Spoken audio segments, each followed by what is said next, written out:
I'm at 6:30, and if you would join me in the pledge, please. Flag right behind us. I pledge allegiance to the flag of the United States of America, and to the republic for which it stands, one nation, under God, indivisible, with liberty and justice for all. All right, welcome and thank you to welcome to the May edition. I would ask in Tori's absence, Tori won't be with us tonight, she's ill. Sean, if you could lead us into mindfulness, I'd appreciate that. Sure. All right, agenda reviews. We have a couple of additional teacher nominations that were handed out, so those will be added. 7C. So, Added to 7C. yeah, we added them into 7C. And other than that, any other adjustments? All right, and we'll dive right into focus on learning, school-based health center. All right. So, the school nurse, Liz Paris, is going to get us kicked off here. And if you remember, the process of developing the school-based health center started 2 years ago, I think, as an idea. And Liz really ran with it, and with help from Catherine and a lot of help from Anna Zuckerman and others. And they want to come back and kind of tell us how things have gone with our first full year of implementation. Hi, everybody. I'm Liz.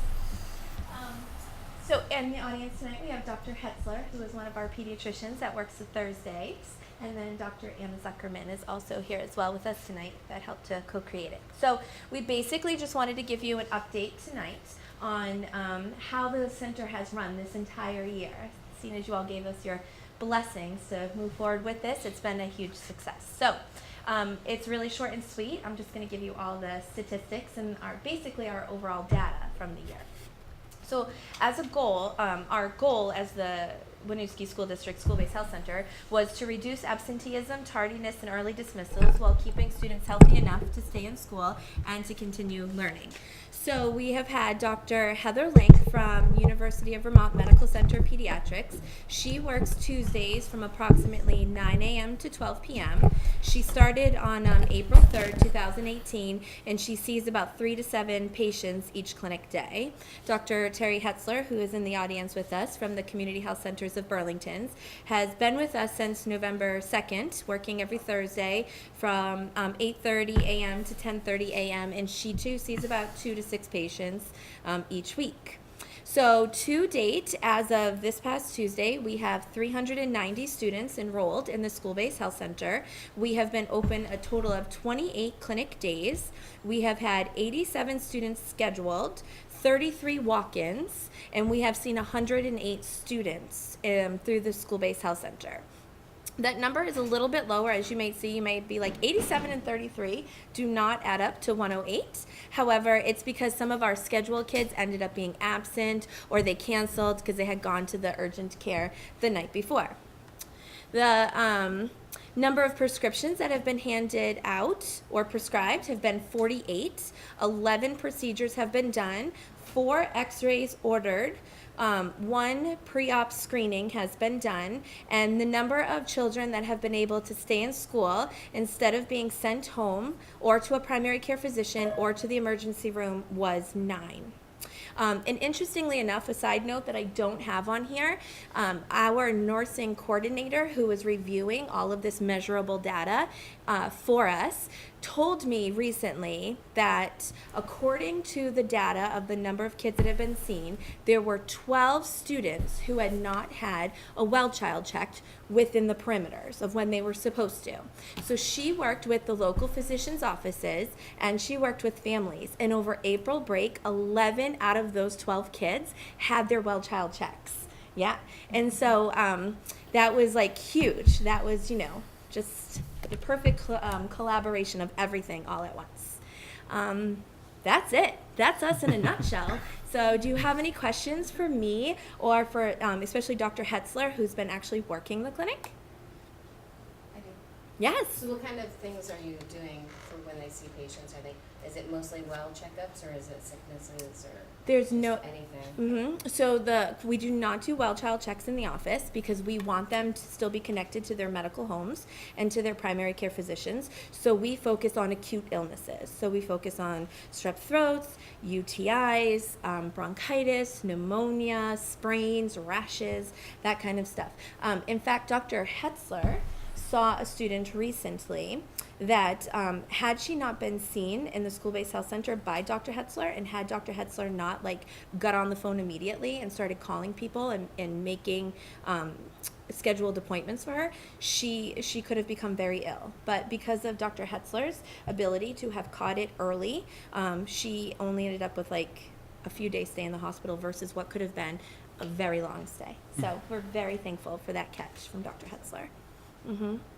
And you want to add anything?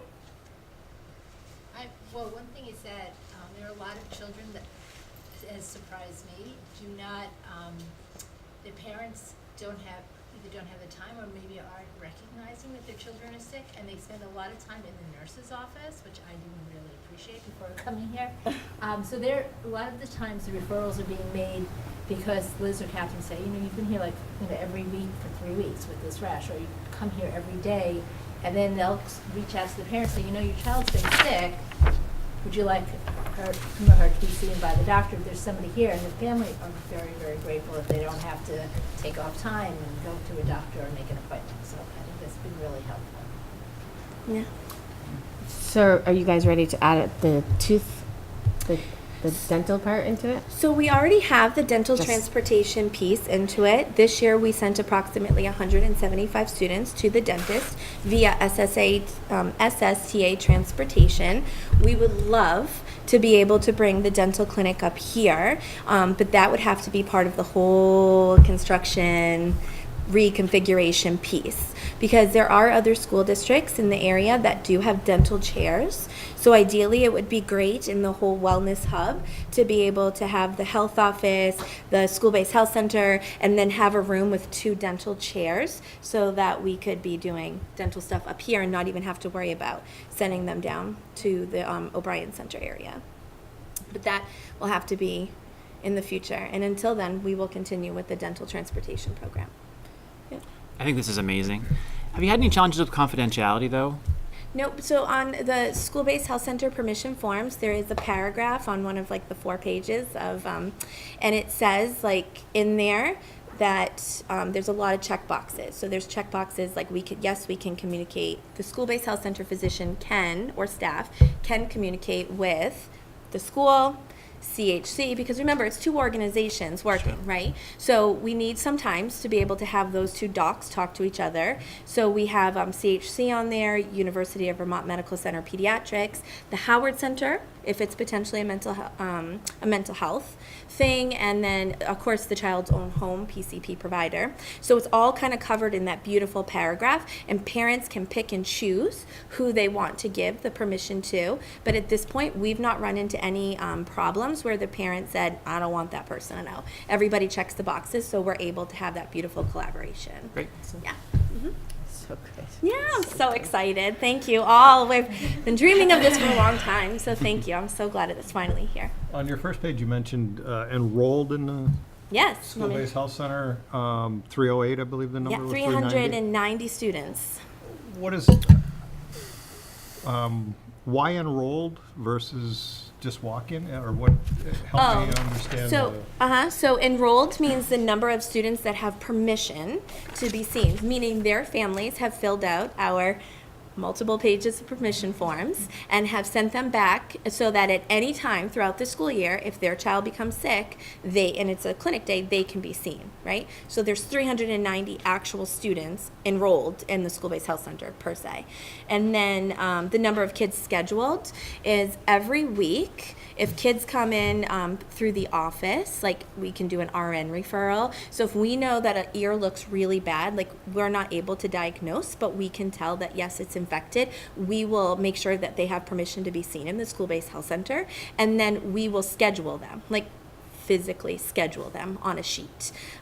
Versus the kids that are walk-ins, meaning we get a call that day from mom, is the doctor here today? I want my kid to be seen. Or a kid that comes in with like this crazy rash, and we're like, just go right in there to the doctor. Just bypass us. So that's kind of like the difference. Yeah. Does that make sense? Yeah, yeah. So that's about half Yeah. the population, just under half. Is it mostly the elementary school? Nope. It's Across. across the board. Actually, it's And were really the good. forms in the original packets at the beginning of school year last year? I believe they were. Yes. Yep. Just trying to get a gauge on Yep. the level. So there's like a lot of promotion, as you know, that went into it for this first year. We were sitting out there at the New American Safety Day. We had a back to school at the barbecue. We had a table set up. But the majority of our returns came in from that first day packet. And how do you expect that to go next year, after Well- the first year of use? And Yeah, well, it's my understanding that the forms are good for at least 2 or 3 years. I think they're shaking their heads, yes. So the 390 that are currently enrolled will remain enrolled next year, and then but we will still resend out the forms to everybody in the first day packets, and allow the opportunity for more people to enroll if they Have you want. thought of doing another second rollout? A second rollout for permission forms. We've thought of a lot of different ways to try to get more involvement. Especially if the kids don't give the kids parents the packets and, you know, stuff like that. So. We have thought about the most cost-effective way to do that. One issue is that we have it in how many languages, and Right. you can't send out every language to every home. So that's why being actually at events is helpful for those families that get it and don't know what it says, right? Right. So, Is there, on enrollment, is there any enrollment effort that happens at the medical home?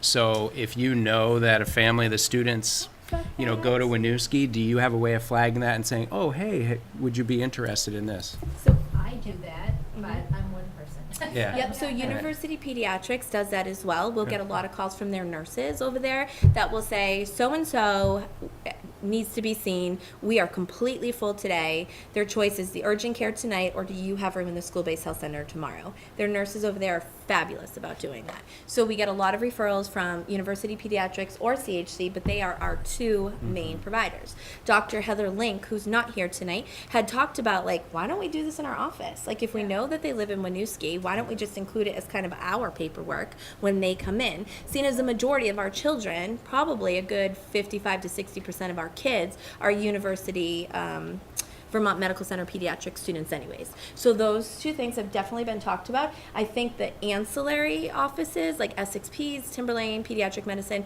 those ones would be a little bit more difficult. We'd have to have conversations with them, and we haven't approached that yet.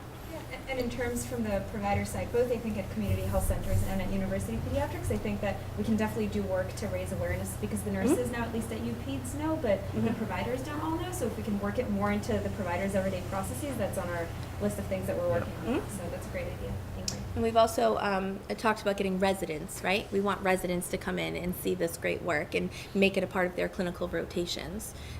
So I think, again, raising the awareness and having more docs become and like physically come into the space and become a part of it will be huge at being able to also raise the awareness out in the community. I talk with my hands a lot. I'm sorry. And if anybody has any other ideas of ways that you think would help to promote and increase enrollment and answer questions, let us know. We're excited for any and all ideas. Anything else? Nope. It's awesome. Thank you. Yeah, Thank thank you. you. We're Thank very you. excited. Help Thank for the you kids. for Thank you very allowing much. us the opportunity to do this. So. Right.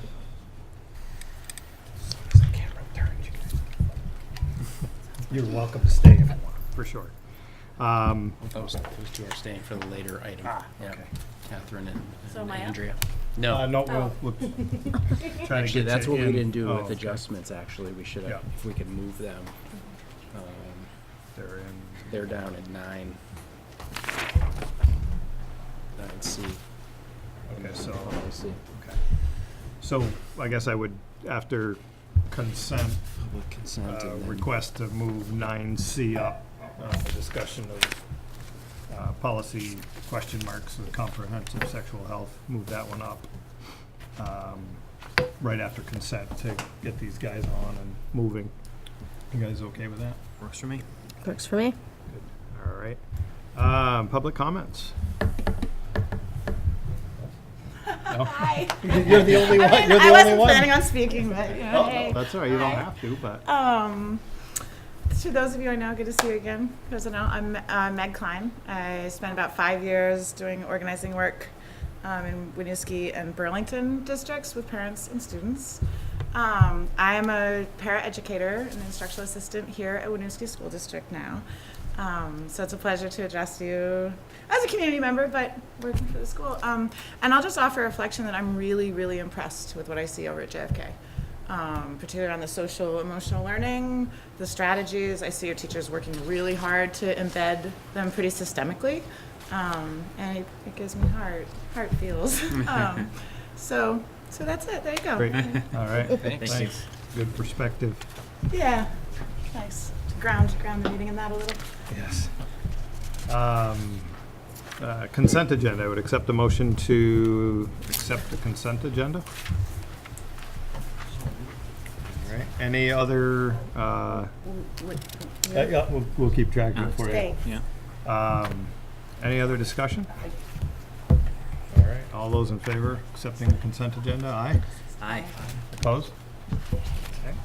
Consent agenda moves, and then we will move now 9C up to the top. You want to kick this off? Or Yeah, you guys want to start get the- your, I'll get us kicked off while you're getting prepped. So this is school nurse Catherine Monhay, and this is from Planned Parenthood of Northern New England Education Program Manager Andrea Nicoletta, who's been working with us on this and has a lot of experience. And just to review, in your packet, what you had kind of a cover letter that showed the background, some of the relevant legislation around health education and rights of minors around access to reproductive and sexual health services, and also an understanding of VSBA's role in policy, which we always look at when you are considering an adoption of a policy. And this would be considered a first read. There's a draft policy. You could obviously consider to look at it and read it, as many times as you would like, but typically in your policy cycle, you have a first and a second reading and adopt on the second reading. Kind of context. Then in the supporting documents, you're going to see a presentation here that was also linked in there. And then from 2016, there was a joint memo from former Secretary of Education Rebecca Holcomb and now former Commissioner of Health Harry Chen, with some recommendations around comprehensive sex education and condom availability. And then you also have a fact sheet that Andrea put together. And then we worked together, given that all that information, to put together a draft policy and procedures for you to consider. Any questions just on the background, the supporting documents, before Catherine and Andrea give you some more information, and then we can actually look at the draft policy itself? No. Thank Okay. you, everyone, for having us, and thank you, Andrea, for being here with me. I'm going to talk to you a little bit today about our comprehensive sexual health program here at the Winooski School District. And just start by touching on health education that is provided here by one of our teachers in the middle high school, Vicki Walensky. And she does this in partnership with Planned Parenthood, HopeWorks, Lund, Teen Pregnancy Prevention Outreach Program. I wanted to just include some of the Vermont state laws around the requirement for comprehensive sexual education and around right to access reproductive and sexual health services without parental permission in the state, and it's minors 12 years and older. And this is really the opportunity for us to talk a little bit about the data about youth and sex and risky behaviors, STIs, and how education and accessibility to condoms at school can help reduce the risks to our students.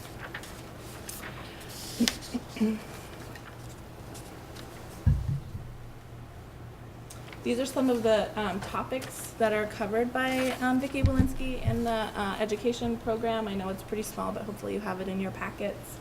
She just wanted to give you a snapshot of some of the things that she reviews over the year. And we'll go over some statistics. So teen pregnancy in the United States, this is at the national level, costs billions of dollars. 15 to 25-year-olds account for 50% of all new STIs and only make up for 25% of the sexually active population. And young people who use a condom the first time they have sex are 36% more likely to use condoms than those who don't. Make sure that I had the privilege of attending a conference last week put on by the Vermont Department of Health on immunizations and also discussions about STIs in Vermont and the nation. And after rising for 3 years, STI, sexually transmitted infections, hit a record high in the U.S. in 2016. And this, inconsistent with these trends, Vermont is experiencing a continued rise in reported syphilis, gonorrhea, and chlamydia. And availability to condoms will decrease the barriers for students to have free and safe access in a place where they have trusted, knowledgeable adults here at school. So these are our statistics from the high school in 2015, the Youth Risk Behavior Survey. And so the percentage of students in the high school at that time who had sexual intercourse was 28%. That was lower than the state as a whole. The state was 41%. But those who have had intercourse with 4 or more people was 12%, and that was higher than the state numbers, which was 10% statewide. Before 13, here was 5%, and the state level was 3%, so higher. In oral sex, 26%, which was lower than the state level at 42%. The number of percentage of students using condoms we didn't have enough people who responded to that question to get any measurable data on that. I'm just curious, when you do collect your data, are you expecting like the kids that don't actually come out and say they're having sex or trusting the system that if they're confidential, like do you make that? Certainly. Okay. Yeah, go for it. Sure. So the Youth Risk Behavior Survey is a national survey that's given by the Centers for Disease Control, and then Vermont Department of Health really compiles the data and breaks it down for every single school in the state that takes the Youth Risk Behavior Survey. So they have real confidence in these numbers for a lot of reasons. They ask questions in different ways at different times in the survey to ensure that students feel like they are able to respond honestly.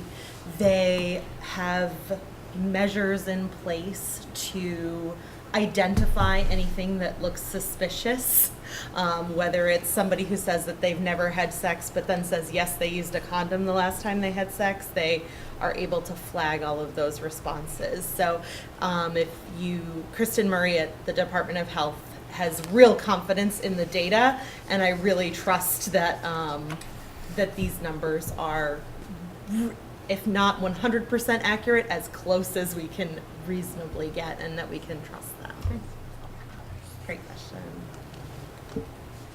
And the 2017 YRBS should be out any second now. It's a year later, but that is one of the metrics that the board is using to see how we're doing against our ends. Right. So we'll have I think from 13, 15, and 17, some, really good set of data from those three administrations of the YRBS.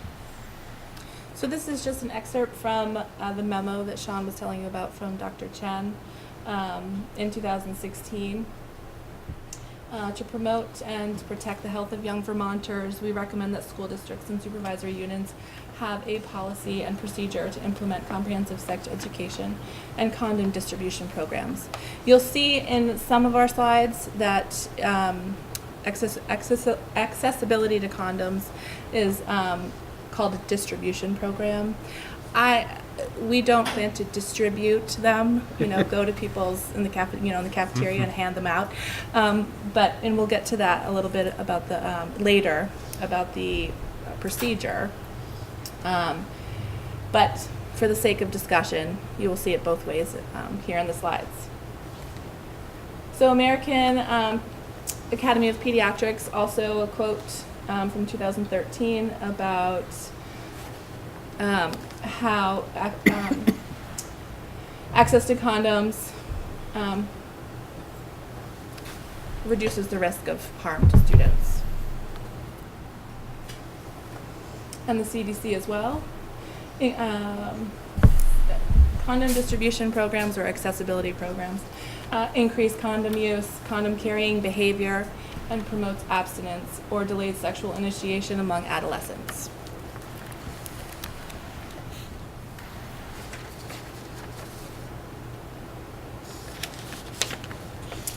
So there are some other school districts in the state of Vermont who are doing this, and Andrea can list them right off the top of her head. But for just a few of them, Harwood High School started a condom accessibility program in '94, BFA St. Albans, Fairfax in 2015, Mount Abe in Bristol, Barry will begin theirs in 2018. BHS also has one that started this year in January. Chittenden East and Milton both began condom availability this year. Did you want to add to any of that? I could certainly give you the full list of schools, but what I will say is that many schools in Vermont are, in response to the 2016 memo, are looking at condom availability at their schools and what makes the most sense for them. So it feels like every week somebody new reaches out and says, hey, we want to make condoms available. How do we do that? So there will be lots of schools where these discussions are happening and where young people are getting access to what they need to keep themselves safe. So the procedure for condom availability here, the goal is to sort of roll this out in the fall. They will be available in locations accessible to students, such as the health office, the guidance offices, health teachers, and some classroom teachers. And information about proper use, connection with their primary care provider, referrals for sexual health care will be available to students who need it or who are interested. The cost. Do you want to talk about the cost? Sure. So Planned Parenthood of Northern New England currently has a grant to do STI prevention work, and part of that work is to provide condoms to schools and other youth-serving organizations. When they pass policies or procedures, we're able to do that for free as long as we have this grant, because our state would really like to not see record high numbers the next time we get our STI data back. So we are able to provide those. We're committed to do that as long as we have those funds available. And I also like to let folks know that when it comes to purchasing condoms as an organization, it is not retail pricing. A lot of times folks think about it's going to be really expensive because if you go to the drugstore, they cost a lot of money. For schools and nonprofits, 1,000 condoms cost roughly $70. So there's bulk and nonprofit and education pricing available in the event that Planned Parenthood were not able to do that. We don't foresee that happening in the near future. So, but if it were to happen, it's about $70 for 1,000 condoms.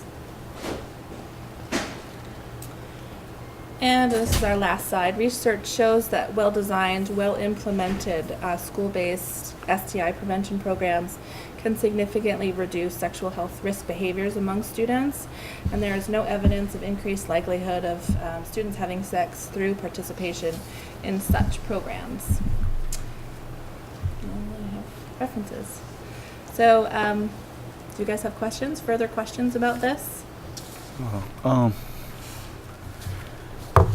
So this is obviously one of those, interesting topics that need to be done thoughtfully and making sure that we get the right information. Yeah. And it seems like there's a lot of available data is that we can do pre and post kind of actions. And you've listed a bunch of high schools that kind of already are doing the pre and post. It'd be interesting to ensure that if we're doing our jobs, it's communicating the results to make sure that we have a baseline of the data right now to prove the first point that you actually suggest that, hey, providing condoms is not going to increase sexuality. Well, you already have the risky behavior of 2013, 2015, 2017. It'd be if we're going to implement a program, making sure that we are looking at that data, note some things of this so that when we come back, because it's easy to say research is great, but what people care about is the community. Mm-hmm. And I just really want us to think about how do we really assess this kind of actions. And also, I'm not familiar, is the STDI survey, did I get all the letters right? STD, Sexually STI. transmitted Yeah. infections. Yeah. Disease, looking at that data, is that broken down by county or and if it is, by city, to make sure that we have those numbers ready to talk about these in this kind of really thoughtful, informational way, and not just out of emotion. So that's one comment, and I can say my other comments if anybody want to add on from the data perspective. No, I just from a data perspective, it is, part of, what we have coming out of the end. So we'll have to understand, what it is we're looking at, what does it make sense, and for the data that we see. So And like I said, I think some of the numbers would be helpful to show, hey, other high schools have done this, and we've actually seen A shift in the trends. shift Yeah. in some of the numbers to do. If you have it, it would be even more, So, one of the pieces that I always like to point out for schools who are thinking about condom availability is that just making condoms available is not enough on its own to move your data. In this country, we have a real stigma against young people carrying condoms, talking about sexual behavior with trusted adults, with their partners even. And so it is a piece of the puzzle to make them available.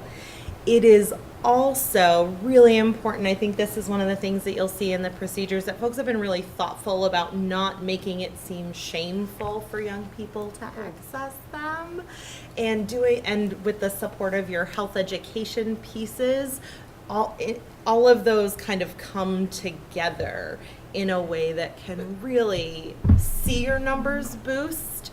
The one piece that I will say that might be tricky for your school particularly, as you saw in 2015 with your youth risk behavior survey, they couldn't get you condom use numbers specifically because your population is small. And that may be a trend that will continue, or as more students find that condoms are available to them at school and in a location where they trust, you may find that you have enough folks that you can get that data. And I would say probably the same thing's going to happen with any STI rates. You'll be able to get county level data. It may not be available from the Vermont Department of Health at the city level for protection of the young people's privacy.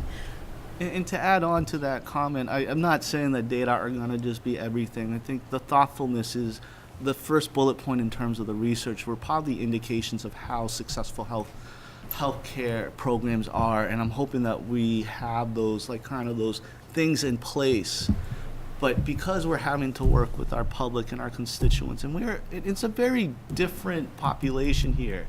New Americans might not be prepared to hear this and that we're giving out. And I think being database as much as possible. I mean, I'm not worried about condom use as more as the point that you said, condom programs do not increase sexual activity among students. That goes to the very first data point that you actually have in the youth risk about the sexual activity is only 23%, and we're under the Vermont. What we have to hope for is if we're gonna provide the condoms to the community, we can say, like, this didn't actually increase the sexual activity. Mm-hmm. Right, and like I said, there's ways I was looking at all the data and thinking about it from that perspective, mm-hmm. Because once again, this is a different population, and communication is going to be really key to make sure that we're really fulfilling our end statement here, and that this is part of the end statement, but we're not just doing because it feels right. Yeah. Right. Yeah. I think a lot of it becomes the education itself. Mm-hmm. I think I had 5 kids, not nearly naive enough to say that abstinence is going to be a standard practice for all kids. So it's interesting when you start talking about data, that especially if you focus on the condom use piece, that if it goes up, what do you make of that? Right? That's safer. Is it necessarily more? Probably not, but is it safer what is happening? Yeah, probably. So it's really interesting when you get to the data that you may not necessarily be able to cull that out. But if it's a strong educational piece, and the condom availability is there as a sidelight to that kids know that it's there, I don't think we can go wrong. Your point, culturally, we may have some communication items that we need to work with and work around as we go through time, but hey, I think that in that case, I don't care what the culture is, safety from that perspective is something we need to attack. I look at it as empowering our students with these decisions, because they don't need parental reasons anyway, so we need to educate our children. Yep, but that's the And give them education. those The secondary opportunities. piece, though, is obviously the parents who you're going to have come back with questions that we have to be ready to answer. That's all. And I think we're there. I think one thing to remember too is a lot of the conversation ends up being around condom availability. Right. We're also proposing this comprehensive policy, which this is a part of the procedures. And when you talk about comprehensive sexual health, it ties straight to the ends, like you said, the healthy language in there. We have a wellness policy. And that's why we brought it forth as a potential policy instead of just doing some procedures about it. Mm-hmm. And because of the possible public perception and different views that may come up specifically around condoms, but also around some of the content that happens in health class, and codifying all of that, I think, is important for us. And it makes a statement by the board that making sure that our students are well and healthy is not just PE and sim and movement. There's many components to health. If in PE you sprain an ankle, that'll heal. This has consequences that go far beyond something that's going to heal in 2 weeks. So I think. My other question was, it seemed odd, like when you catch language of like some teachers will have them, that seem very vague. Like, who decides on that? Rules? What's the why some teachers? Good question. You So there are some teachers who are comfortable with it and some teachers who are not. Mm-hmm. And so it would be volunteer. The hope is to have female teachers, male teachers, and teachers who access students across the high school. So it's not just one place or 2 places. They've already Suspect you built would relationships cross. with students that trust them, and I suspect you would also cross religious boundaries with some folks potentially as well, Yes. too, right? Yes. Yeah. Which you can't force on. Right. Right. Right. Right, and there's language in the procedures about all of that. It just seemed weird where I would have, it was, to me, it seemed was like a all or nothing. And, I was all right with, the guidance. And I apologize where I'm sitting from having studied higher ed, and I'm thinking, like, I got Sandusky and, like, Michigan State on my head and thinking about adults giving condoms. Yeah. Like, and Yeah. I realize it's a real dark place to think of, and that's why I struggle with the notion of just some high school, some Yeah. teachers on that level. Well, but that, as a board and as your designee, we have to think about that. Right. So I would ask why we couldn't just put them in a place where people can access them on their own.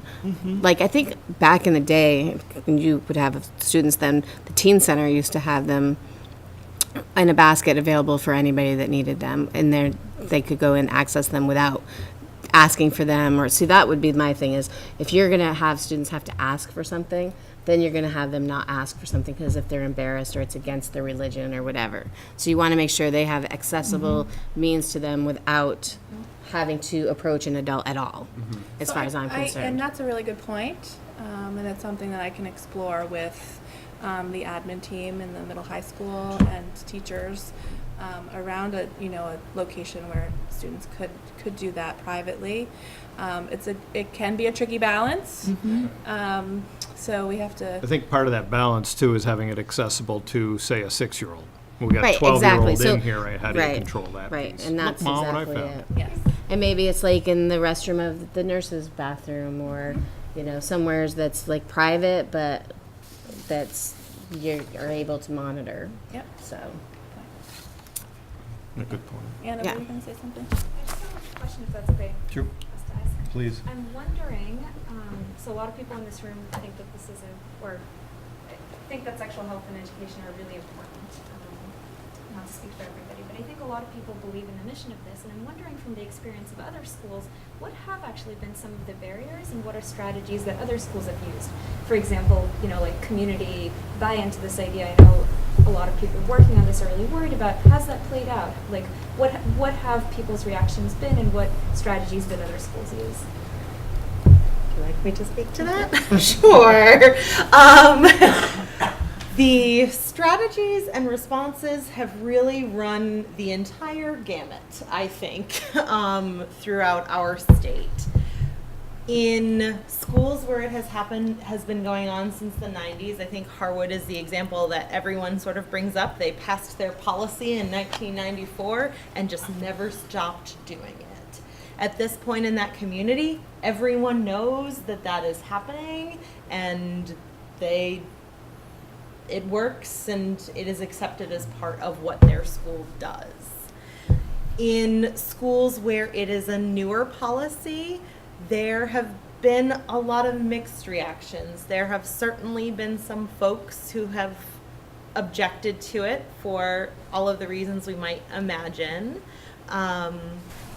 Though some of the arguments I've heard against are the idea that it's parents' job, not the school's job. I'm sure we've heard that about a lot of things, not just sexual health and condom availability. And also different folks who have different values around sexual health and sexual behavior. And the piece about condom availability that I really appreciate is that it isn't a values-based policy or procedure. It is not, we are going to tell all students that they should be using condoms and hand them out in the sort of distribution way. It is, if you need them, they're here for you. Winooski as a community doesn't have a lot of other access points for young people to get free condoms if they're not available, if they can't go to the store and buy them there, whether that's a financial reason or a privacy concern or an embarrassment reason. There aren't a lot of other places here in this community where young people can get access to condoms. So I think that is another piece that this policy sort of tries to address. I think other communities have responded really positively. One thing I will often hear from adults in communities are, what do you mean the school doesn't already do this? That's probably the most common reaction, particularly of people who attended that school themselves. In the 90s, the HIV epidemic was a really pressing concern, and many schools just made condoms available because it was life or death for their students. And folks have that memory and have not realized that that wasn't written into policies. It was just maybe a progressive staff member who just did it because they felt it needed to be done. So there's often a lot of surprise of, what do you mean they're not already doing this? Is another common reaction sort of on the other side of things. Thank you. Good question. All right, so I think at this point, we, just looking at the policy itself, I think we would, yeah, I'm assuming you guys helped write the procedures and got down into that, okay? I'll open it up. Any comments on about policy? Well, let me start with a positive point to adopt a policy like this. We'll talk about the details in it in a minute, but any thoughts about? I absolutely think we should. I am wholeheartedly behind that. Matt? As well. Alex? I do too, and I appreciate that it's I appreciate that it's the comprehensive sex health education, more of the title. There's something about leading, in your slide title here, it starts off with condom availability, and it seems like it's focused on a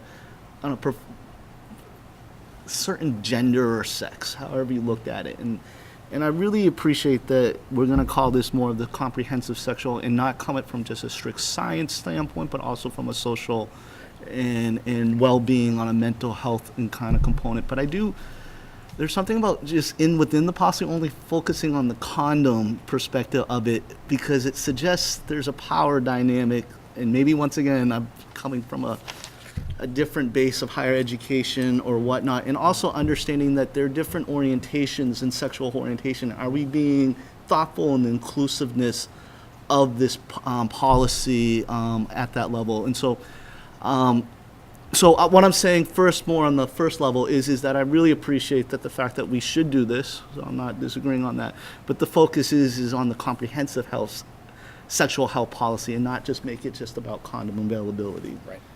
Alex, would you like us to speak to your question around sexual orientation and And how it pertains to Sure. the policy And actually procedures? best practices to kind of make sure that we're being thoughtful Inclusive, and inclusive broad-based. and on broad base on a policy construction like this. yes. So I'll let you speak about the various options for students that they'll have access to, if you want to do that. Sure. Okay. 'Cause she knows it like this. So inclusivity of LGBTQ plus young folks is always on the forefront of my mind when I'm doing a lot of this work, because we know that LGBTQ plus young people have more health disparities than straight and cisgender young people. So when we crafted this policy, ensuring that folks of all orientations and gender identities were included is part of the work that has been done. One of the reasons why it's sort of focused on condoms is the fact that many other protection methods are prescription only Right. and not for prevention of STIs. They're for pregnancy prevention, which is really important also. Condoms are the method that allows both to happen. Internal condoms, what used to be called female condoms, are no longer available over the counter. The new manufacturer has decided to make them prescription only. So we're not able to include them in a policy anymore. So that is a change. And then Planned Parenthood also produces literature on how to use a condom that's inclusive of folks, no matter what kind of sexual activity they're doing, and also allows for the provision of dental dams which is a barrier that can be used for safe oral sex when a condom is not appropriate.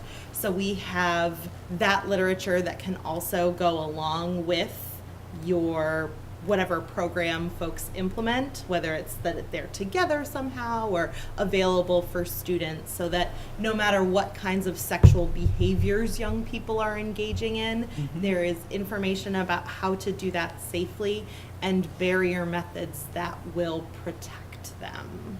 Including in our dental dam information, there is a tutorial on how to easily turn a condom into a dental dam with a pair of scissors. So we've developed that with input of students and oversight from some of our trained high school peer educators, as well as partnership with Outright Vermont and some other medical providers.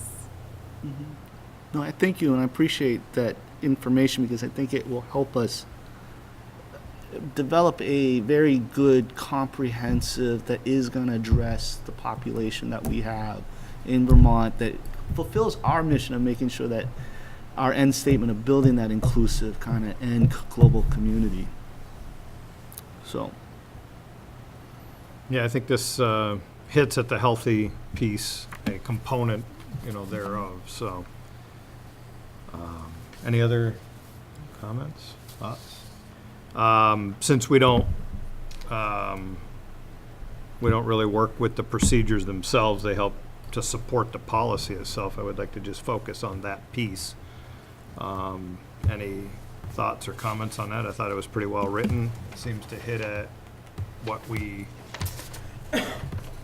believe, at least from an ends statement looking out. So, any thoughts on that? We do have Tori missing. We are 4. We are a quorum. Does anybody have a concern about not having Tori here and having everybody to be unanimous? I don't think that's a huge deal. All right. Yeah, I would suggest, being that this is, it's a proposed new policy, that it stay on the agenda, not in consent next month. As a second Yeah. reading. Yeah. second potential discussion Yeah. and an approval, Right. adoption at that point. Yep. and I'm assuming you have already read the policy and kind of provided the feedback, and also ensuring that we have Yeah. once again, I'm concerned about that inclusive, and I know that we've got information about gender identity and sexual orientation at the bottom, but I just want to make sure that we're really thoughtful on that level to emphasize that, this policy is going to be for everybody in the community, and any thoughts on that will be greatly appreciated. And I just want to make a comment. I appreciate that the first bullet point on B is the physical, social, and emotional changes of human development, and not strictly in the science of sex. Good. Any other discussion? I would accept. Go ahead. I have a related comment, an observation I'd just like to drop. In fact, it's not quite related. It's really around gender and identity more than sexuality or health. But are we familiar with the term binary or non-binary around gender? The binary language is really strong, certainly at the grade school level here. And as we're having this conversation, I felt like that was an observation I could put in front of you for future considerations, that exposing staff over the next few years to different language that you can use besides boys and girls, the things that categorize into a binary, would be really great to work into PD. So thank you. That just triggered one other thought as part of all of this, and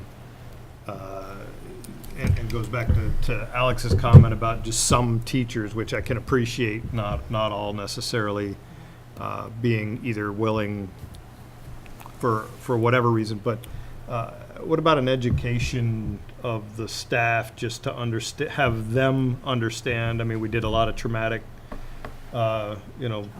work this year, education. Is that something that would be a part of this as you vision that going forward? Just absolutely. Where do I send this kid to get the best information? If I don't feel comfortable with it. Right. All right. I would accept a motion, so we'll. Just discussion, so Just you don't need a discussion motion tonight. tonight, yeah. Okay, good. So we'll have this thing come back. Greatly appreciate your work. Good work. Thank you. Good Thank job. you. Okay, thank you guys. Good job. See, I guess before.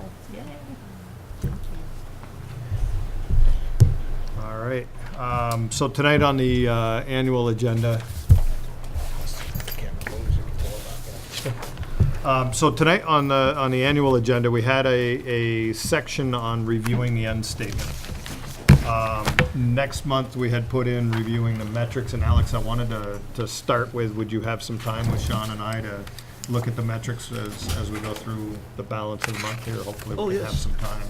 Yeah. So with regards to reviewing the end statement, what I wanted to have this discussion be about is just and it's right on the top of the agenda for tonight. When we first discussed this, we had the benefit of having a lot of community input.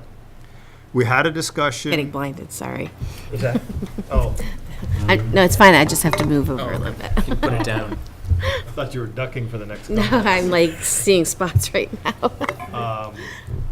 We had talked about having, we looked at some other sample end statements, and they had section A, subsection 1, 2, and 3, section B, subsection 1, 2, and 3, and they pretty much prescribed everything that was going to happen. Our discussion at that point in time was we're going to leave it at a high level. We're going to see where it drives the district, drives Sean and the staff to move. Look for their interpretations of what this fairly high-level end statement really means, and we decided to leave it at this level and let things go as they may. I think tonight is a classic example with this presentation that you never know exactly what's going to come in if you don't prescribe it all the way down to the nth degree. I think this hit the healthy behavior, healthy lives perfectly. So I guess I'll start by asking, do we believe that the end statement still meets the needs of what we need as a board to ensure that the district is giving us what we need? The questions of measurements and how we look at that, it comes later, but just from a high level, do we believe this still fits what we need? You're saying the statement itself. Yep, the statement itself. Are we missing anything? I don't think we're too deep, but is there anything over the past couple of years that the radar would say that we missed, we need to add, we need to remove? I don't. I still like it. I love it. Still, it hits every point and is an umbrella for everything. So. And it leaves the flexibility. In my mind, it leaves the flexibility for the staff. Things that I see that have come out of this. Again, tonight's presentation, financial classes required of all kids as they get into proficiency based, which to me is. If we can't give that to all of our students leaving here, and I don't think without this we probably would have gotten to that level of saying, what do we really need? Right. I don't. Maybe we would have, but it just leaves us open taking things. Let me ask Sean, because you're the recipient of trying to take a relatively high level statement and drive it down into curriculum and outcomes. Your thoughts? Yeah, I mean, I like it, and I think it's really helpful, and having come on board when this was being developed, it was almost done. It's really nice from my role to be kind of said, like, here it is, do this, and I've always felt like it has good breadth, it's clear, and it is sometimes a struggle because it is so broad, to operation, because you have to make decisions about priorities, because you can't do it all. Two things, I think, number one, until we have metrics and we actually go through that process of looking at metrics related to the areas of the end statement, I don't know that you'll know what's missing or what might need to be added or what could be taken out of it until you've had time to do that.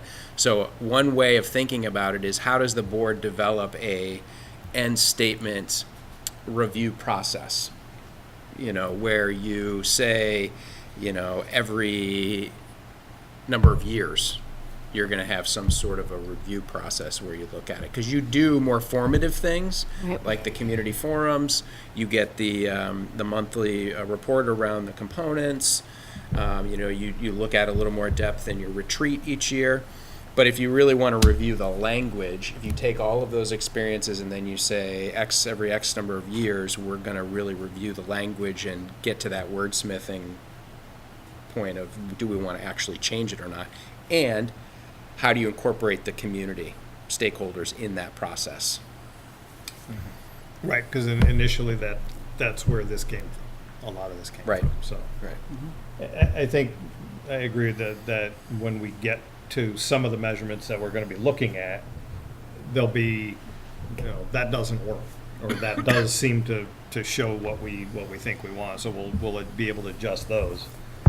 But I think I always go back to the day that Val Gardner was here when we first started to adopt, and Ann Giadato was here from Orange South, and he said, "Yep, we're in our 5th year of implementation, and we're still working through it." It was an acknowledgement that this is a growing, breathing. It just keeps moving forward, and as long as we're seeing progress, I don't think it hurts.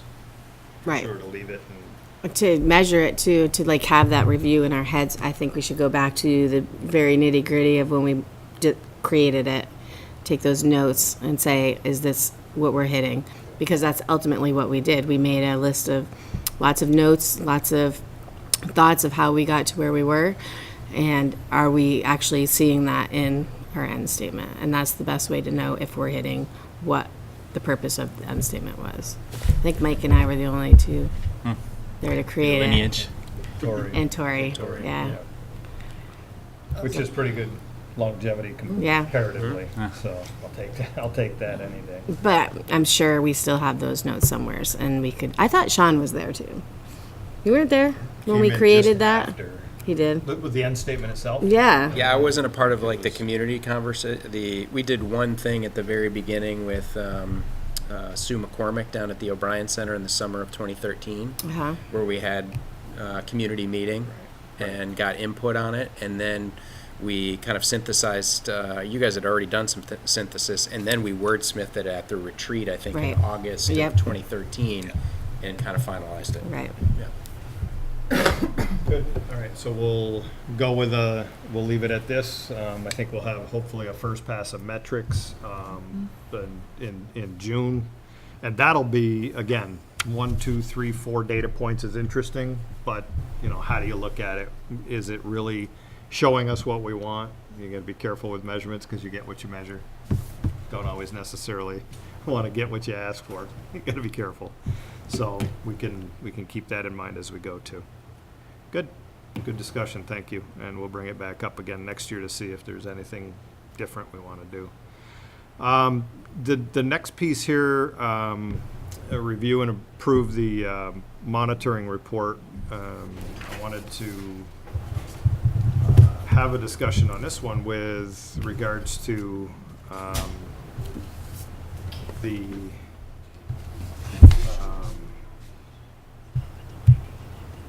this was treatment of community. Okay, so I had something different in mind. Sorry. So this is the monitoring report for policy 2.1, treatment of students, parents, guardians, community. Again, this is not the first time around. It's been through once or twice even before. So I'll ask any comments, thoughts. I had a couple noted here. So Sean, and I don't know if the page numbers are the same, but it's on the top of page 2. It's the password protection, all computers, networks, confidential management, staff members trained in key components, and all district offices, secure locations where files are kept. The thought I had here is anything in here we would need about do we store any of this information electronically? Or is it all stored hard copy in a file? Which information? Whatever we're trying to, FERPA? the FERPA. Student and family information. Is any of it stored electronically? Yes. Okay. Yes. So it's And- in our student management system is where we have all the biographical information, and we also have related to the health office. We have a separate system where the nurses keep all of that. Okay, and so I guess my question here then was from internet security, cybersecurity. I don't know if there's any kind of a statement in here from that those have been updated. I'm not even sure exactly what I'm asking, but Yeah. but it seems So if we if get have hacked? file cabinets, that's good, but a file cabinet for something that's on a hard drive, how would we note that that's Protected. I keep going back to this holding hostage, all your files in a school. Right. And, Right. how do you It's a good point. try to stay on top of that? Yep. I Yep. don't know there's a Right. Well, clean and we have answer, had a but- recent upgrade to the firewall. So that is that might be a way to add language there as evidence of that. I think and I'm just projecting Yep. a couple of years out here and saying, have we looked at this? Is that still up to date? Some kind of a statement that we can keep coming back, because it's only going to get more and more critical, I think, as we go through time, to have that electronic protection in place. Right. So I don't know if we can help. Not even 100% sure I could understand if somebody technical wrote it, but just to be comfortable that maybe the firewall is enough. Maybe that. There are also things that you might have to consider, whether certain data are only accessible to certain people, social security number. I mean, it gets really messy and it gets expensive really quick. Yeah. And the good news is thank God the Russians aren't really hacking into the Winooski school district to gather, information. Yeah. They're So the we higher hitters. when we ran analytics on our website, 98% of it or whatever we know comes from our families and people, all local, and then the next one comes from Russia. Right. Yeah. And so those are It's 1% or less, but so you got monitoring all that. I mean, Yep. And those are the things that you gotta sometimes think not necessarily from a technological standpoint, but more of a process standpoint. yeah. Maybe the monitoring piece of it that we Right, regularly monitor. that you're kind of how are you going to handle SSN numbers? That to me is probably the only one that's really, do you have the strong policies on how the SSN numbers are handled at the university, at the school? And it's just food for thought. It's difficult, and Right. I get it, but it's healthy conversations if you have an IT person or someone else in the community. It's even probably a good student high school project to have Yeah. them do the Yeah. research on that level. Yeah. So I don't know if Matt or somebody can help craft a statement. about Ron, our new Ron, network administrator. Yeah. just to craft a statement, again, for this time, interesting, but I want it for the next time so that it stays in front of us. Yep. If possible. Oh, I won't be here next time.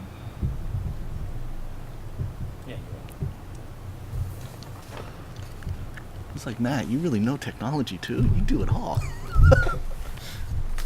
It's a different Matt, I guess. So, just a few, or did you have other things? Yep, nope, that was it. Yeah. So the other thing, the only other new things is under number 3. I put in the winter transportation pilot, just to reflect a new item there. And then the other one that I would add, I didn't put it in yet because it hasn't been approved, but it's on the agenda tonight, is the facility evaluation, and that's also in the same evidence area. Yep. So That'll take care of the second to last one under evidence there, right? Right. Or updated anyway. Yep. Time-wise. facility evaluation. Yeah. Okay. All right. So those are really the only changes from the previous monitoring report. Okay. So, any other comments? I would accept a motion to accept policy monitoring report for policy 2.1 with the one addition of a IT statement. So moved. Any other discussion? All those in favor? Aye. Opposed? Then 7B here is capital reserve request for the facility evaluation. Sean? Go ahead, your time. Yeah. So you had the description in your packet. So this is, in working with Truex Collins, the architecture firm that's helping us with the capital project, leading the process. What they found, we did have some work, as mentioned in the monitoring report in 2012. It was not comprehensive enough. It was kind of, in a few of the larger systems, but they didn't feel like it had the information, and it's 6 years old. And so they're saying, really, to do this well, we should have a current facility evaluation to go with all the capital project planning that's happening. And it's something that even if you weren't doing a capital project, you should do. And it's about time to do another one, and more comprehensive than the previous, because what you get is, they would come in and do a report for the board, for the admin leadership team and the facilities director and so forth. They would give us the report, they do cost estimating on it, so that then becomes like our 5 to 10 year facility plan. And we have that no matter what, and so some of those items could be addressed, most likely through a project, or depending on how all that process goes, maybe we end up just taking some of the things from the facility evaluation and doing them on our own over time.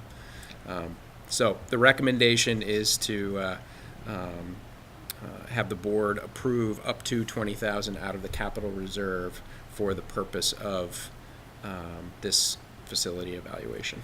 I think the piece of this for me was, and I believe it's right in this statement, something about, with all the capital planning that we are doing, this would give us a dollar figure of what would we have to do to the facility today just to get it up to code if we did nothing else.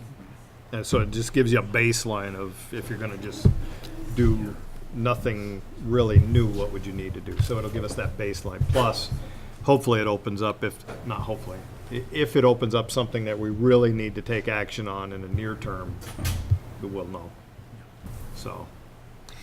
And I would just add that, in the past, this was the time of year, or even earlier, where we would come to the board and say, we ask you for, $40,000 to $80,000 to do projects that are on the list this summer.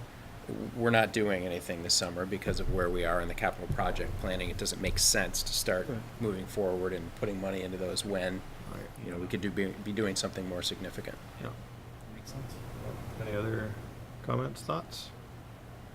All right. So we would then be, at this point, we would be approving the use of $20,000 out of the capital reserve to do the facility evaluation. I would accept a motion to approve the use of $20,000 out of the capital reserve for a facility evaluation. So moved. Any other discussion? All those in favor? Aye. Opposed? Thank you. I did talk to Tori, by the way, and she had no questions about her stuff in here tonight. She said, so there was nothing additional in any of it. All right. So then teacher contracts. Sean, if you want to take these through. Okay, so normally most of these would be in consent and it'd be done. But there's some unique circumstances involving some of these, and like Mike mentioned in the agenda review and adjustments, you have 3 additions to this list that you were given hard copy. So I think the best way to go about this is to make a motion for each one and have me explain, or you could make a motion to accept them all if you want, and then I could explain each one of them individually, and you could just do one motion. I'm going to go with one at a time, just Okay. because there's a little bit of uniqueness in Yep. a couple of these. Okay. So we'll start with Why don't we start with Kyle, and then we Kyle. can add the other 3 at the end. Yep. Yeah, we could we can do the new ones as one batch, but those other two that we want to talk about, no, all individually. Okay. Okay, sorry. Need to be waffly. All right, so Kyle Blindo. Yeah. Point 2P. So you need a motion first So- and then, right. Okay. that's- So I move we accept Kyle Lindo. Yep. And Point discussion. two. Point 2 FTE. Okay. So, Kyle is currently employed here full-time, 1.0, primarily working in the elementary with some middle school. As we had mentioned during the budget cycle, we have some gaps that we need to fill in the middle and the elementary in terms of ensuring an appropriate amount of PE for our elementary and middle school students. And we didn't need a full position. We didn't even need a half-time position to do that. And so in the budget, there is point 2. And we did post the job internally and externally through School Spring like we normally do. We got a very small pool of candidates. And internally, Kyle said, I would like to do it, and I think I can do it in addition to my full-time responsibilities. So I had him sit down with Kate Groden, co-principal, middle high school, and Sarah Robb, elementary principal, and they put together a proposal. So basically what it will mean is that he would be 1.2, and he will be pretty much teaching class almost all the time during the school day, and he will be responsible for his planning time outside of regular school hours, and he is willing to do that. We see this, given the projected growth in our population, that this position at some point would probably increase. He would not go to 1.4 or 1.5. Okay, this is it, and that's when we would be considering, him going back to 1.0 and then another person. And I feel confident recommending the nomination to you with this, even though it's a bit unorthodox after the work that Sarah and Kate and Kyle did. I was comfortable with the way they're going to do this, and that we're going to continue to get good quality instruction. And the WEA was okay with it? They were. Yep. This ever happened anywhere else before in your I educational have history? never experienced this. No. So kind of technically overtime though. So how does that work? Or not? Because he's salaried. Okay. Yeah. So it doesn't impact any of the FLSA Okay. law. So what happens when you go to 0.4, 0.5, and you take away the 0.2? What's the procedures on that, especially with the union? Yeah. Is that something that we need to worry about? No, the agreement with him is that when we have to do that he returns. And it will be written in Yep. the contract on that level? Yep. And the contract, it'll be a point 2 contract along with the Correct. 1.0, so it'll be a separate, Yes. two separate contracts. Yep. Yep. Is there any way we can evaluate this after 1 year to see if it works? Yes. And then Yep. That was this- part of the plan with Kate and Sarah. Okay. Because my concern was basically his capacity Right. and energy Burnout. to do that. So It's hard working with kids 24/7 continually all day. I know. yeah, but he knows. I mean, and I met with him after that. Part of his approach and his plan to this is doing a lot of work over the summer to have things ready to go and to be planned walking in. And sorry, I like food, so I'm always thinking about lunch, and he won't have to work through lunch. No, then. no, He'll no. actually He'll- have, Yep. like, Yes. okay. Yep. Like that. All right. Motivation. We have a motion on the table to accept the 0.2 FTU Kyle Blindo. All those in favor? Aye. Opposed? Okay. Next, I would accept a motion to accept a teacher nomination for Grace Holcomb at a 0.5 FTE. I make the motion to accept Grace Holcomb's nomination. for .5? So this one, if you remember, this was part of a 2-year plan to ramp on a second guidance counselor in the elementary. And Grace was on a provisional. This current year, she's on a provisional license, and it still says pending in her certification. And I was waiting. I could have brought this to you probably in the last 2 months, and I was waiting so that we could get confirmation. And while she does not have license in hand right now, we have confirmation from Johnson State College and from the Agency of Education, and I've seen the confirmations that everything is in order. It's a matter of just the review and giving her license. So I wanted to make sure that that was credible before I brought it to the board. Okay. Any other discussion there? All those in favor? Aye. Opposed? Okay. Next, motion to accept teacher nomination for Rachel Howes at a one FTE, 9 to 12 STEM science teacher. So moved. Okay, so trying to think about whether or not we need to talk, because Do the they others kind of, first. yeah, why don't you make a Okay, so, motion on yeah. Thierry too, because I'm going to be explaining them together. Yeah. So that was the next one down below. So we'll do it a joint with Thierry as well. The 10 FT and a STEM science teacher. Say her last name for me. Her name? Her last name. Rachel Howes? No, Terry. No, you tried. I was thinking it's you willingly mana. It's Uwilliamana. Williamana. Close. I was close. I was so close. Okay, so we have two on the table. They are somewhat interrelated. Yes. So So Steve Crowley, high school science teacher, retired. So we had one full-time high school science position. Kate and Leon in the middle high school wanted to move some of that FTE from that high school science into the middle school teams to support the expeditionary learning. So that was going to be the plan given 1.0. My concern at that point was we're taking science FTE and instructional time away from the high school.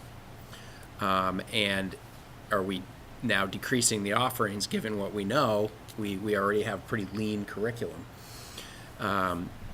So while we were doing that, we had posted this position and we got incredible candidates.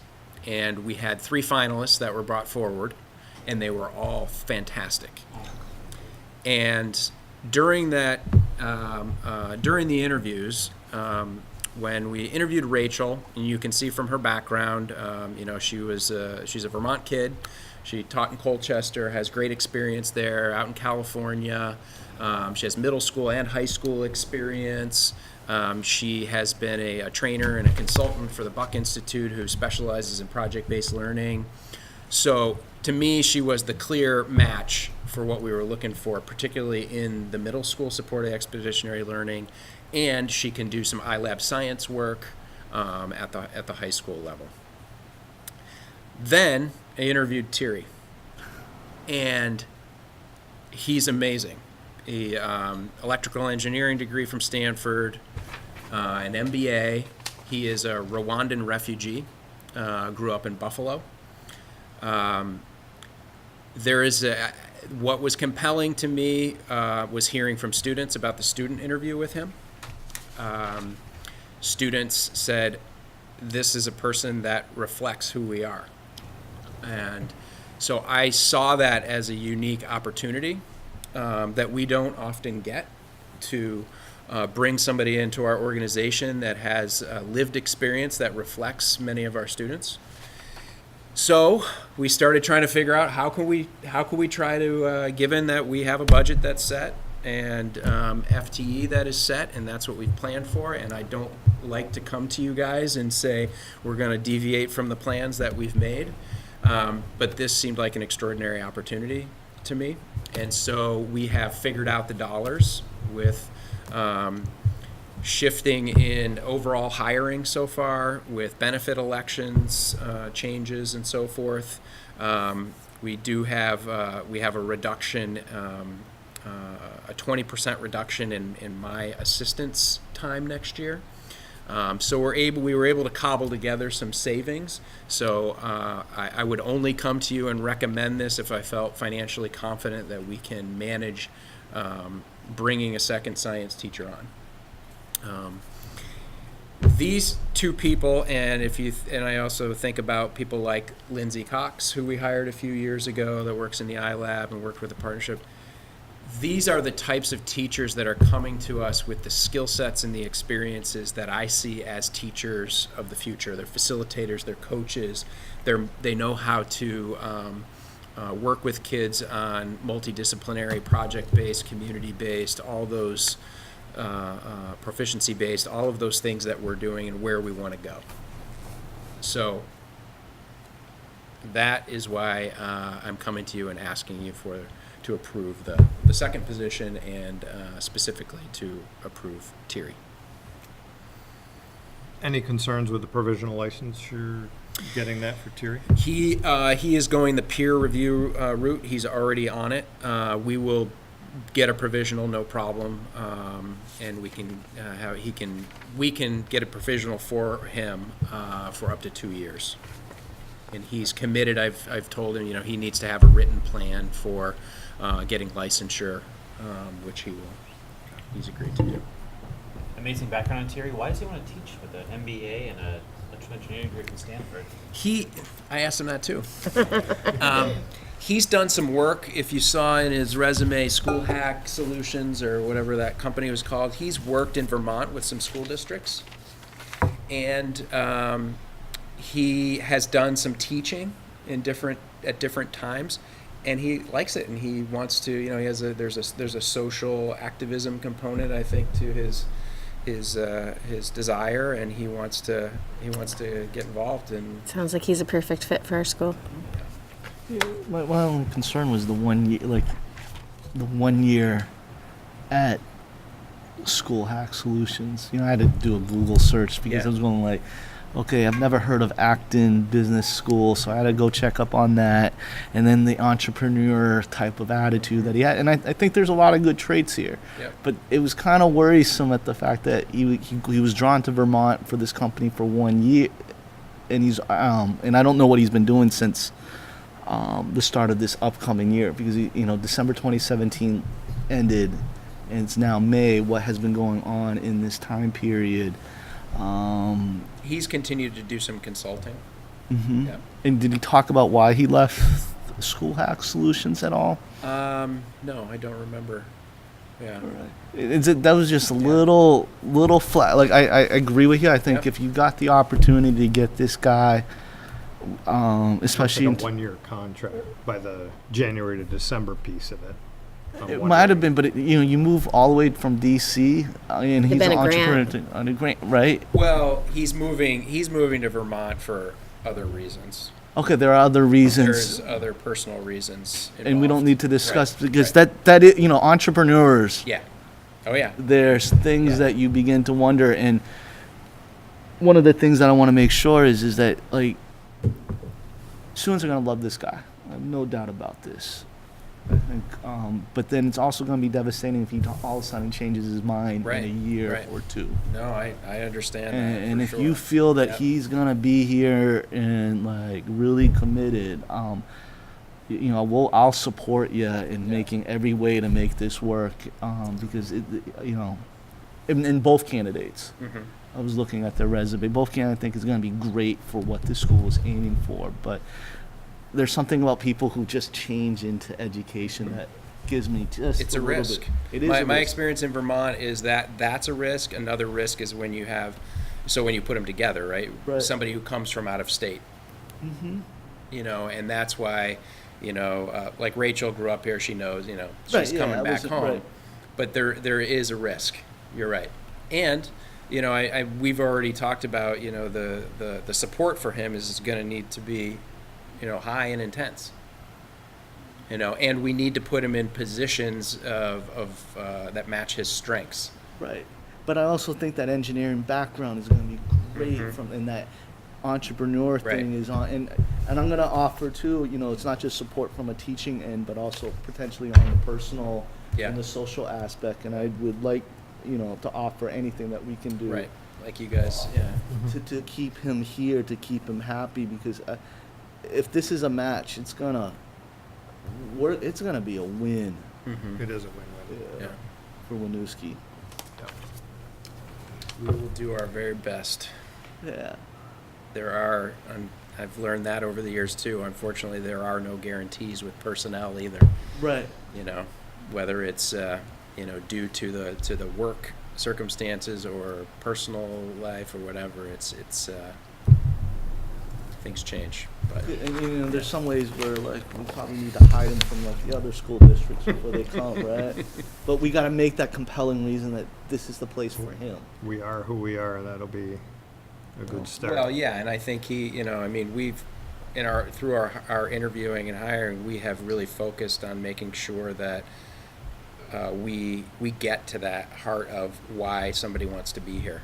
You know, and it feels really, I think it's a great statement of our growth overall as an organization. The pools of people that we're getting now, we were not getting 5-6 years ago. That to me is a huge deal, to be attracting good talent. When I started, these were all new teachers. That's almost exclusively, I think, 5, 6, 7, 8 years ago. There, we were attracting a lot of just new graduates. All right. Any other comments? No. Thoughts? Okay. All those in favor of accepting the 2 nominees as previously discussed? Aye. Aye. Opposed? And then. Thank you. Yes. Who do you want to start with? Then we can start with, I got it right on top here, to Rebecca Vians. Yep. Accept a motion to accept the teacher nomination of Rebecca Vians for one FT and special educator, K-5. Oh, that's the one that added? Yeah, these are the 3 off. I can give you copies of these. Actually, if you want a copy right now, Good about sharing, and then I give them back.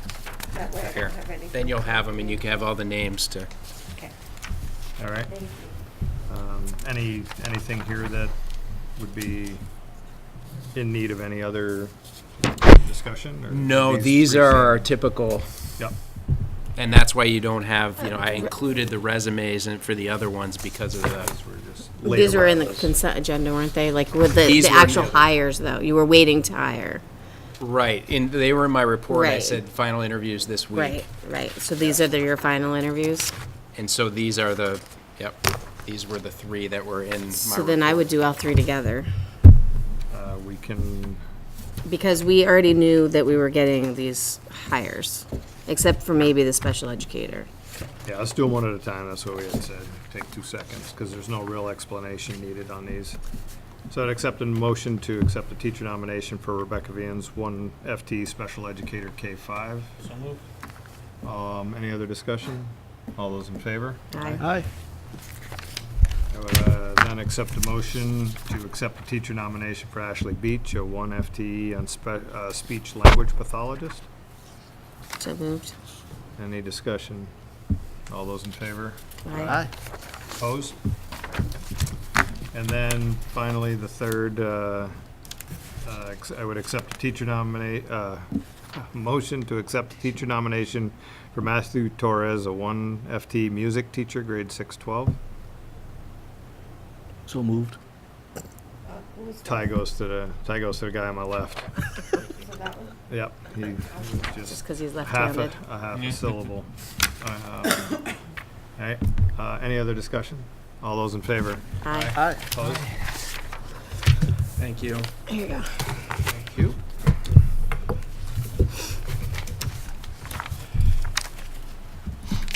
And then I think that takes care of section 7. Yep. And go on to section 8 here, and in here it's, okay, so here's I started to allude to this before. This is a superintendent performance survey. The results are in here with all of the questions, the comments, just a couple of notes on the survey itself, very brief. I think it was 9, maybe 10 questions at the most. 4 categories only: strongly agree, agree, disagree, and strongly disagree. It isn't a fluke that there is no neutral, though I did find one question that had 1 neutral response. Figure out how Google did that. But it is not an accident that neutral is left out. I'm looking here at strongly agree and agree as being pretty much similar, and disagree and strongly disagree kind of being categorized together. As I look down through this, I'm very supportive of the work that Sean is doing and the answers to these questions. The comments, when you figure that you had 87 respondents out of about 200 employees, that's a pretty decent response. I'd like to try to see if we can get that up. I know there was some comments. I got a couple of emails about some concerns about the survey being anonymous. We have had a problem in the past with a survey 6-7 years ago that was apparently there were some names that were pulled out with it, so there was some concerns about the anonymity of the responses, but there's absolutely nothing in here, so we'll try later to get that concern about the anonymous nature of the survey to be out. What I really wanted to focus on here was, first, any comments on the overall results that are of any concern? So when you read the comments that go through, how does that work? Like, take it with a grain of salt? Do you look at it? Do you wait for the next one to come out? Keep track of it? See? It's mostly, for me at least, with the comments, it's repeatability of common themes. Okay. Common themes as you go through. Not just like one throughout, so it's like one person. Okay, gotcha. It's interesting, but, you know, it's Just, it is what it is. It is what it is, and I just would say though that we should pay attention because they may be outliers, but it's always a symptom and a canary. Right. This is, I mean, one of the issues that I noted was the substitute teachers. That's a known problem. But, I mean, you know, that's nothing new. that's nothing new, and we know that that's kind of different on that, and you'll do your best. But there are a couple of things that the talking about the business manager. I'm also hoping that some of these issues will go away with the new HR hire to kind of relieve some of the HR. the prong. To me, the HR person was why I really was gung ho and glad that I can support you in that. Will allow people to be in places where they can be successful. Right. And I'm hoping that those are things that we can take away. But I don't necessarily take away some of the negative comments and just kind of wonder. Right. I don't take it with the full grant. Like every one of them, like if we look at the strong agree, you're over 80, 85, close to 90% on that. That is great, and some of the supportive comments are really good, kind of aligns with everything that we've seen in these meetings and kind of feedback that I've gotten on the thing. But there are just one or two that, I've kind of heard too with parents and, that conflict between parents and teachers. Yep. It's difficult, and I get it. And I also, because of work, anything that mentions sexual harassment should be Those paid are the two. attention to. Right. So that's why I was wondering, like, do you just, like, keep track of over time? Is that a continuum? Is it somebody that's just not being heard? And if so, then they should be coming to the... Are they speaking in the right places Exactly, to be heard? Right? Is one exactly. of the questions. So that would be the only way I would communicate it, is if people are feeling problems, then they should communicate it and go the proper way. Since the board put the survey out and we got the responses back, I would think it would be incumbent upon us to do that second level of digging, or at least opening up a forum for follow-up. I pulled out the same two that you did, the business manager piece. I know that it's a central point for a lot of things. So the frustration there can be on both ends for sure. The sexual harassment one though is something that I'm curious about how to get to. Is it one person and haven't brought it up? I don't know. Right. And thoughts on culling that out or letting it, I mean, I hate to let it lie. Does Sean read these? Oh, yeah. Yeah, yeah. You've read Oh, them? Yeah, yeah. So do you have any, like, do you know where they come from and what it, No, I mean, no, I don't. are you surprised? I'm surprised about that one. Yeah. And it's, I would be too. I am too, yeah, actually. it's frustrating because that's something that you see and you're like, what can we go, do, right? Can I go Right. dig? Yeah. Can I go dig as the initiator of the survey for the board? Is it worth I don't, asking the question? you dig? No, just asking Oh. the question. It would end up having to go out to the entire staff, blind copy, so Right. nobody knows.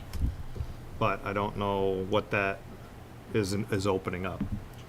It's also well timed that we're going to hire an HR person. This one of the first things that they're kind of charged with is addressing. Right, and that's perfect. So the HR will probably relieve a lot of this anyway, so. So I think being that this is the first one we've had this much depth in,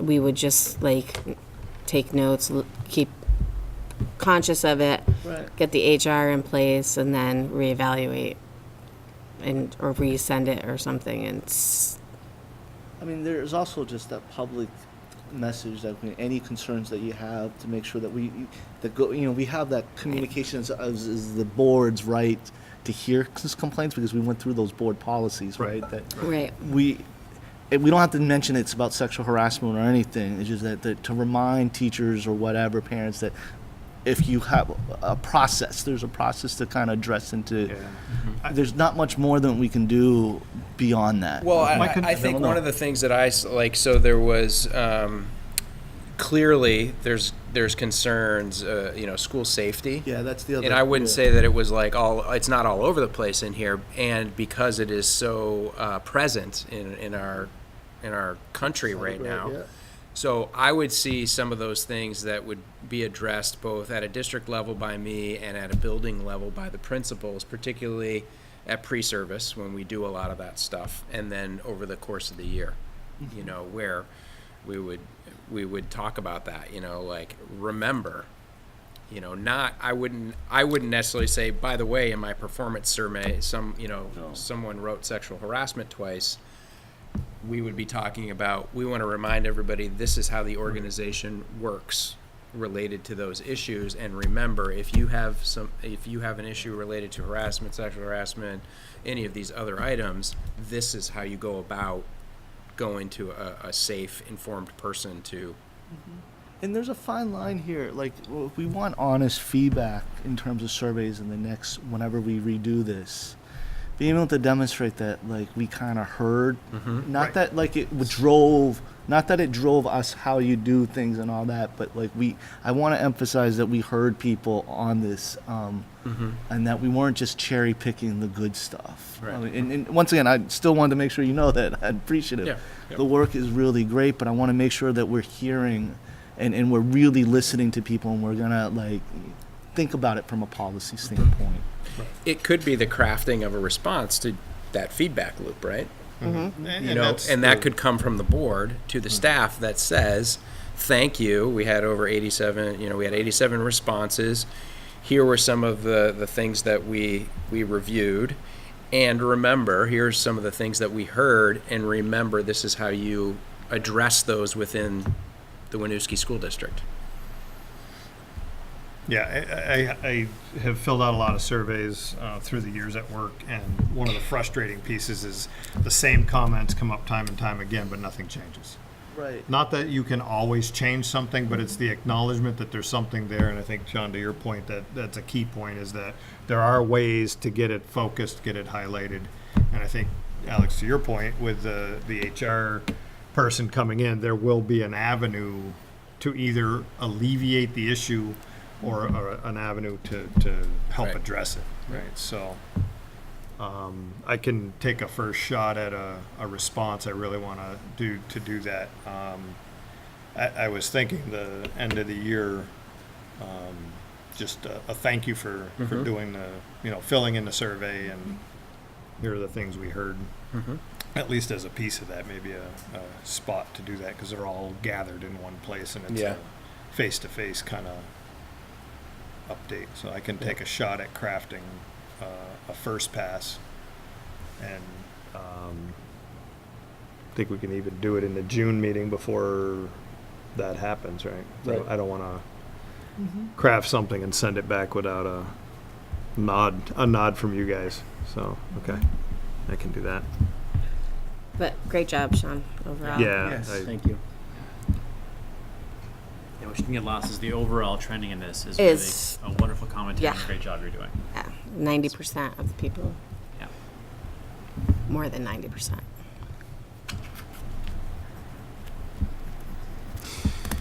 The last question I wanted to have on this is the nature of the questions themselves. We're going to do this again at some point in time. I'll bring it back, just the questions again without all the comments, to strip it all the way down. We'll have to think about, did we hit what we needed to hit? Are there other areas that we need to look at and ask? Is there anything else that we can do? Any way we can ask these differently to get at something else? That's what I would look at, was asking a little differently. Yep. Yep. So we'll bring these back before we bring it out again, like we did this time, and see if there's anything different. Right on. I don't want to change it too radically, because we've used this now. This is the third time, and it at least So you giving can us a use the base. same one and just add the question a little differently another place so that it's Yeah. similar but not the same, Uh, because that how it gives you more. Really trying more- not to get 40 questions in here either. I know, want to keep but it you really relatively want brief. you really want to know like what people are thinking, and sometimes your first response of the way it is written is not the same as it would be if it was written a little differently. Does that make sense? Yep. Okay. All right. Good discussion. So, moving on, student report. Our Destiny was out with a, She's at the Band, All-State All-State. Music Parade tonight. so that's good news. Yeah, congrats to her. And they are working on a replacement for next year for Alex. Right. So they're going to come to us. Yeah, they've done a number of announcements, I think 2 community meetings. She sent emails to students and done something through advisory as well. Students And- excited to be part of this at all, or are we struggling to get people I think it's more on the struggle side than the excitement. Yes. Especially a I lot of think it's students are something- busy. I think it's something that we all need to work on. How do we make it more attractive and more exciting? Well, we could bring cake. I also think it's tough to be here for 3 hours at night on a Yeah, school night. it is. And they have homework and Yeah, they're very busy voice. kids and Right. Is there, I mean, and I'd be willing to take a shot at this, but is there any way that we can connect this with Lindsay Cox Flexible Pathways and, like, as a board, draft like a proficiency based and things and turn it into a stronger, like, civic I gotta look at your GXs yeah, no, and it GPs fits nicely. and really get that out there to really think. And once again, I'd be more, I Do don't it know for how credit. that works in a sponsor because, balancing that share, but yeah, get credit for it would be it would be the way for me to do it, and it would also show a real true understanding that we're supporting student involvement. student involvement. How do and thi- we adjust that role to be something that is, what does student voice really mean, and how do you increase its And like I said, visibility. I'd be more than volunteer. Figure out how to draft something if if you want to do this to kind of get that excitement level up for this. Yep. And I always say I'll offer to write a recommendation letter for their college Yeah. out of this as one of Right. the added benefits for their participation in this. So yeah, anything that we can do to help. Okay, great, thank you. Okay. Next point here, and the board development piece. I lost track of that one. What did we Yeah, I have? think more than that Just that what are was we an gonna item that use? we have Oh. on there where you start thinking about what is the board education topics that you would be interested in for next year, so that we And can nail start 'em thinking down. about who might be able to Okay. provide those and nail them down at the Yeah, retreat. Yeah. Okay. So I think at this point, the discussion here is just to start thinking about what it is from a board development standpoint. We've had some interesting ones, I think, over the past, state education funding. The financial piece worked well. We've had some policy governance training that Val has come back and done, to reiterate, what it is we're doing. Is there a 3.0 on that? That is entire, I'm sure Val would be more than happy to come back. We'd have to try to figure out how to angle her request, the request to her to come back with what. Yep. So, Well, if we're like evaluating our end statement, like she could help us really tune in onto what does that look like? What do we need to do? tie-ins to metrics to community to just to give a clearer focus on it. That's a good. That's a good point.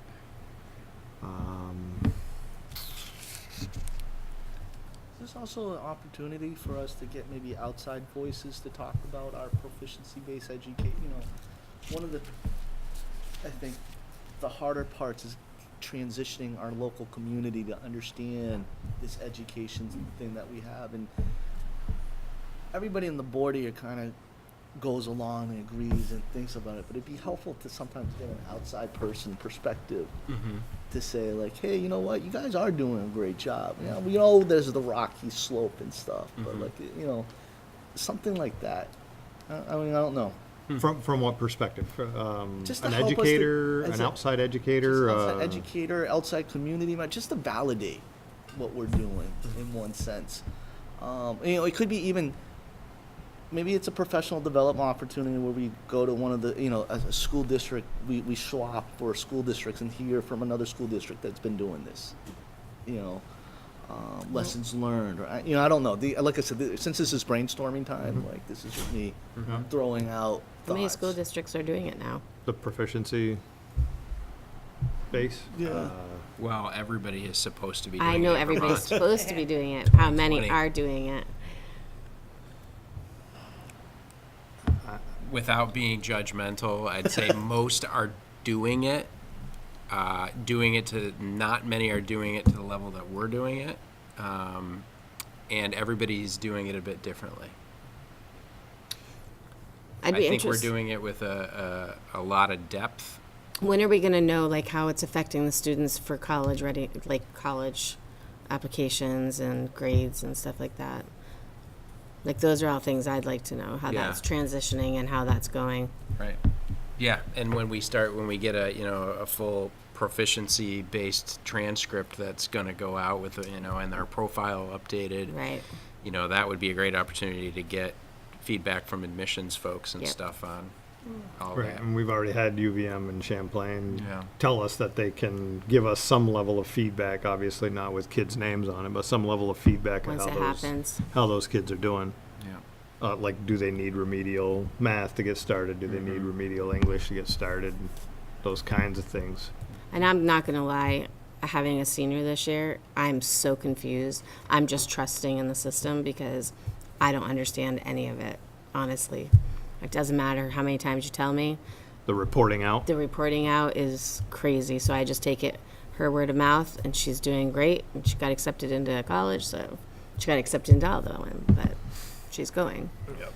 So hopefully, but they still are doing for her, they still are doing grades. Right, it's a For mixed the college system transcript, right now. Right. So she's in that mixed, but so she has. So, but I don't know what those grades are really yet until she gets her at the end of the year. I'm sure I'll know her Yeah. GPA and stuff. But yeah, so how does that work? How does the GPA get factored in? And it's going to be interesting. Yep. No, it will be. It is. I mean, I'd be even.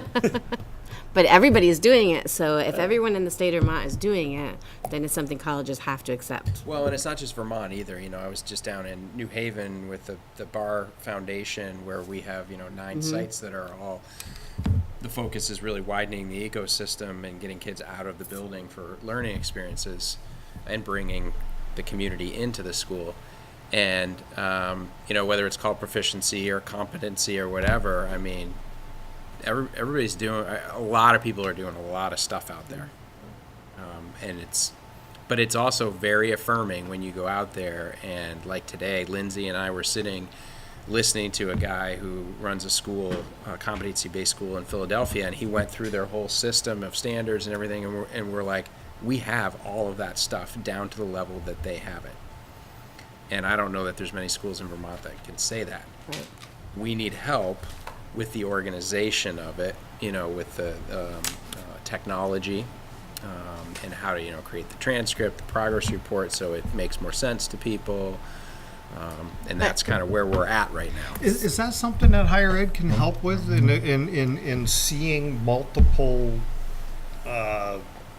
incoming proficiency reports and saying this is best of breed that we know of, or this tells us what we need? Is that something that we can get? Do you guys see enough of those, do you think? I don't know how much we see at this point, but like eventually I'm going to have to do all the analysis moving up for the university anyways. And so maybe this is one of those kind of cool partnerships where, I'm talking to some of the education people to do a research project, kind of, a nice little partnership. The dean of the College of Education Social Service might be kind of interested, or some, you've worked with some of our faculty over there to kind of figure out that nice partnership. I just do it just for the sake of, because I think we need to start prepping up for this type of analysis for the University of Vermont anyways, and I'd be happy to figure out how to share, but if you guys get 1,000 different versions, you got to interpret them all. Oh yeah. The GPA and a transcript is pretty standard. We've been using it for 100 years. And one of the conversations that I'm having with the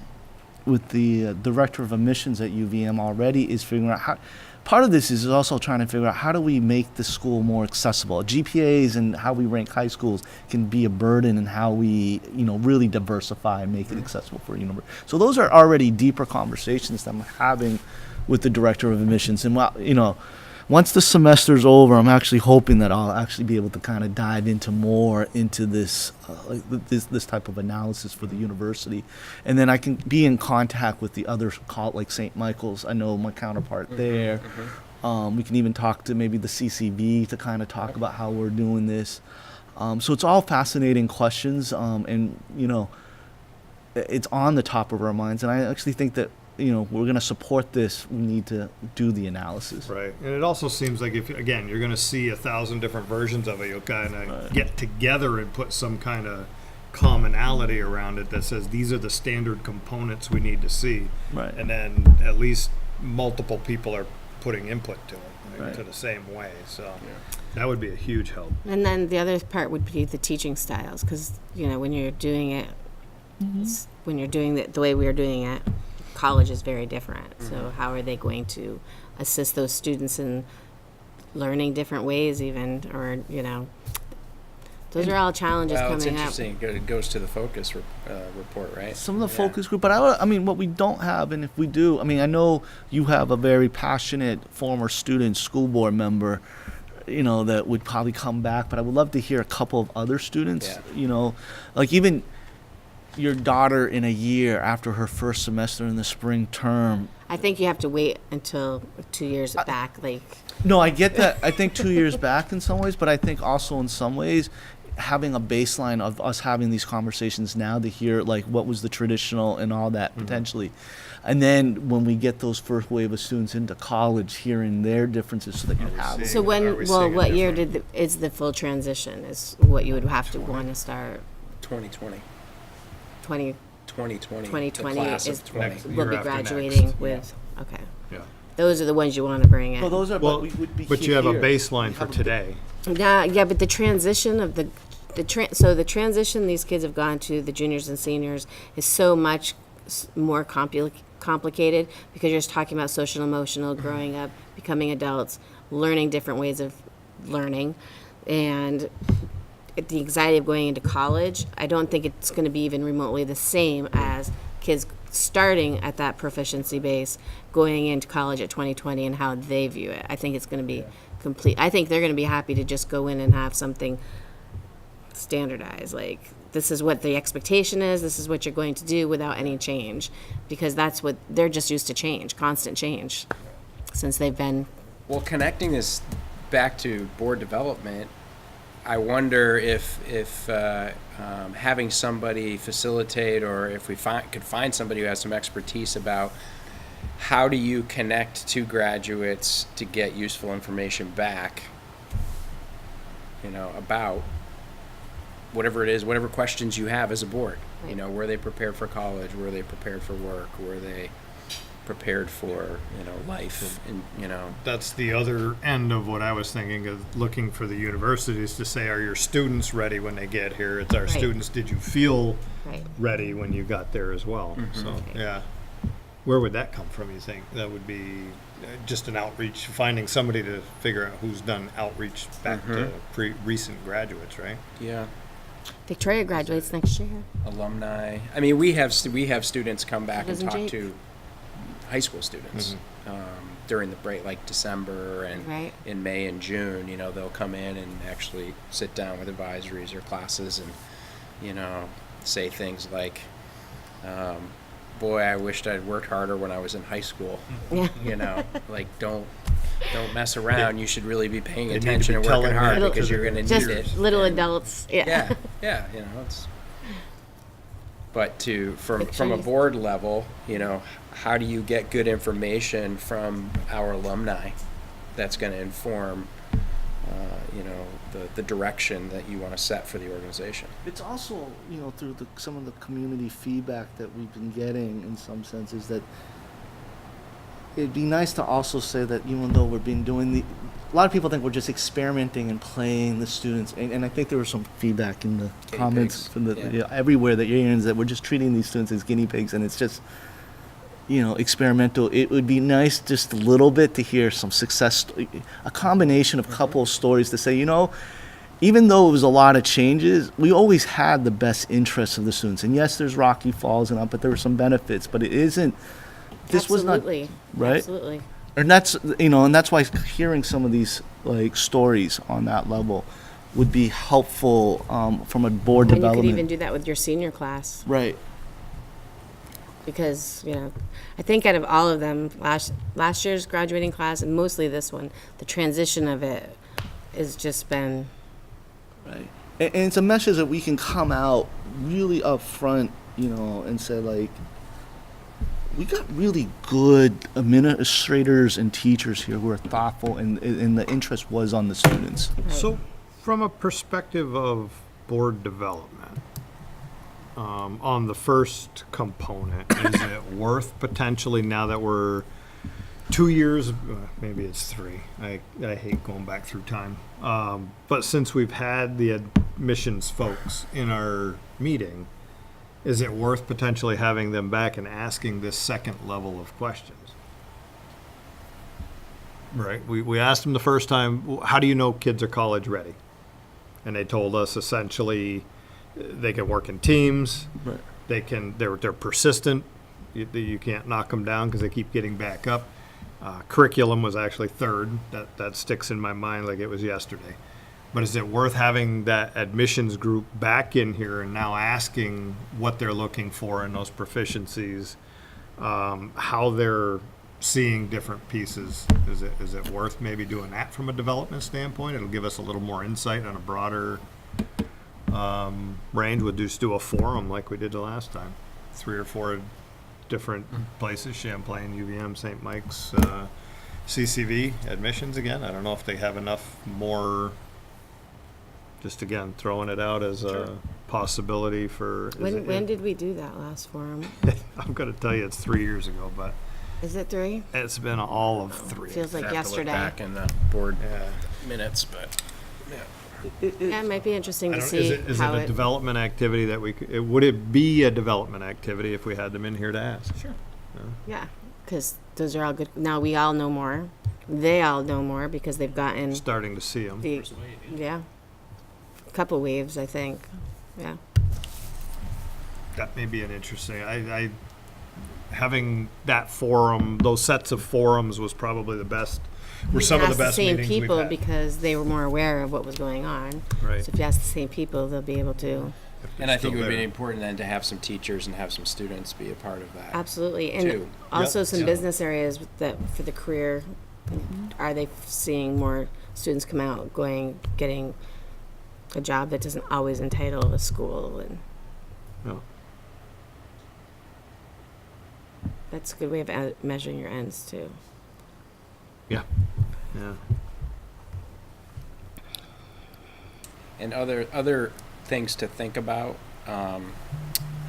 not the most fun things in the world, but the ed funding formula may change. And that's going to be important to understand. Yeah.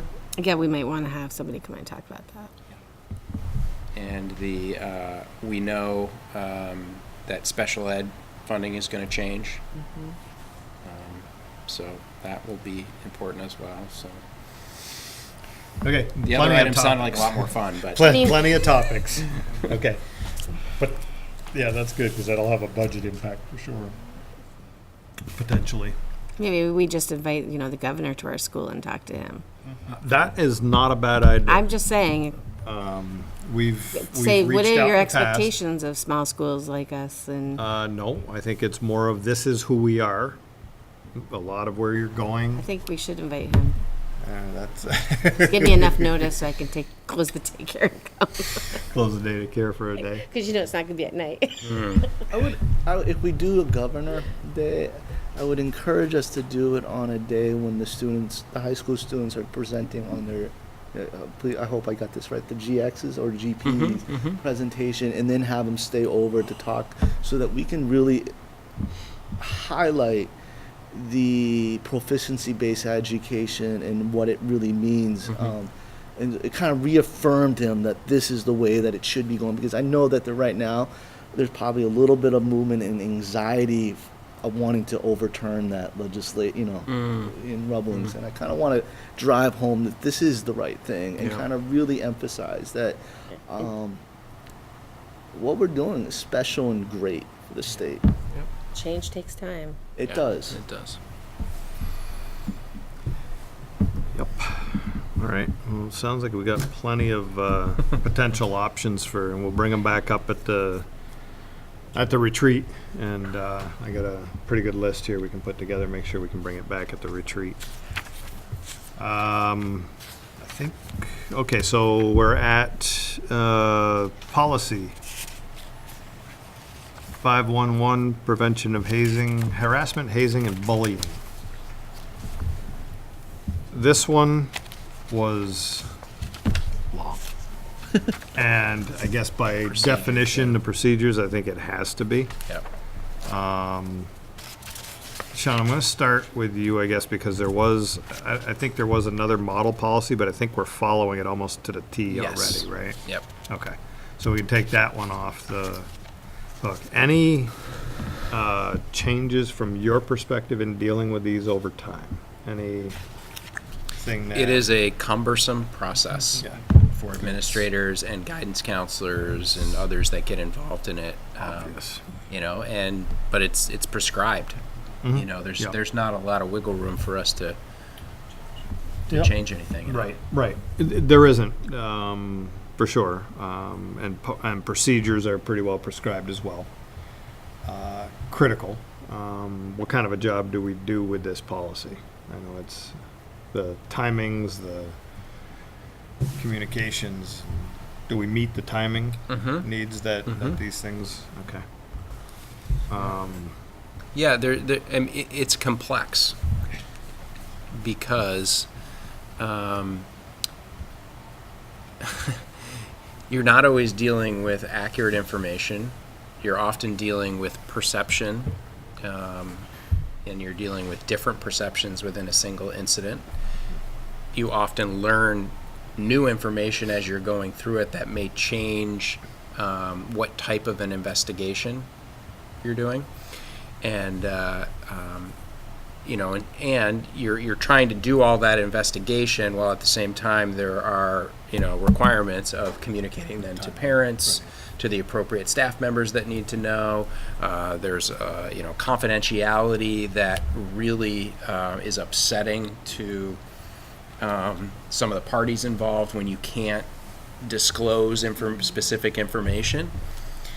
For instance, about how you may have applied discipline to one student who did something to another student. Policy-wise, there's just not much we can do to change the policy. Yeah. Okay. You know, it is very prescriptive. We need to follow it. If we don't follow it, then we put ourselves at risk. Yeah. Or if we were to change anything. Right. I had a number of questions as I went down through this, so I'm not sure how best to go through this, and I'll let anybody else go first if there's anybody with any comments. I just dug a few things out, but anybody have anything? So under implementation, that like on that first page, implementation, number 2 or more designated employees. Do we have that? Yes, and it's in the Laid out. handbooks that goes home. Okay. I actually had it marked too. I think what we should do is we should put those names into the appendix on the policy page, and we just I'll have to put it in the tickler file that week because we may change them year to year. Right. Because they're we not review every listed 3. there. Right. But they are listed, the specific names of the people and the contact information is in the handbooks. Yeah, that was exactly the comment, is don't see the names in the appendix, but how do you do that if you're going to change them every year and you review the policy every 3? But I every wrote that 3, down too, so we can somehow to keep change, that. The equity coordinator, is that all part of the same Yep. designated employee? Okay. Yep. That makes it much simpler. And then I think everything else I had were just in procedure, which, whoops, I don't think there was anything. Yeah, I already asked you that from a timing and the completion of the investigation, you mentioned that we do that. Because that's really getting the anxiety up high enough to get it done within the given time to do it and do it well, which is usually the hard part. And the comment, student training. School administrator use his or, I don't even know where this is. It's in procedures, section 8B, listed on page 18 here, which is way down. But the only comment I had is, do we have a program to bring this to all students? And this is, school administrator shall use his or her discretion in developing age-appropriate methods of discussing the meaning and substance of this policy with students.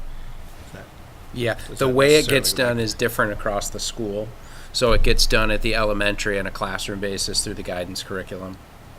Okay, so that's kind of an ongoing, buried in the curriculum? Right, and part of the reason that we want to have that second guidance counselor so that we can be able to do that more consistently. And then in the middle and high school, the beginning of the year, it gets done from the principals, like at a community meeting, really talking about the policy and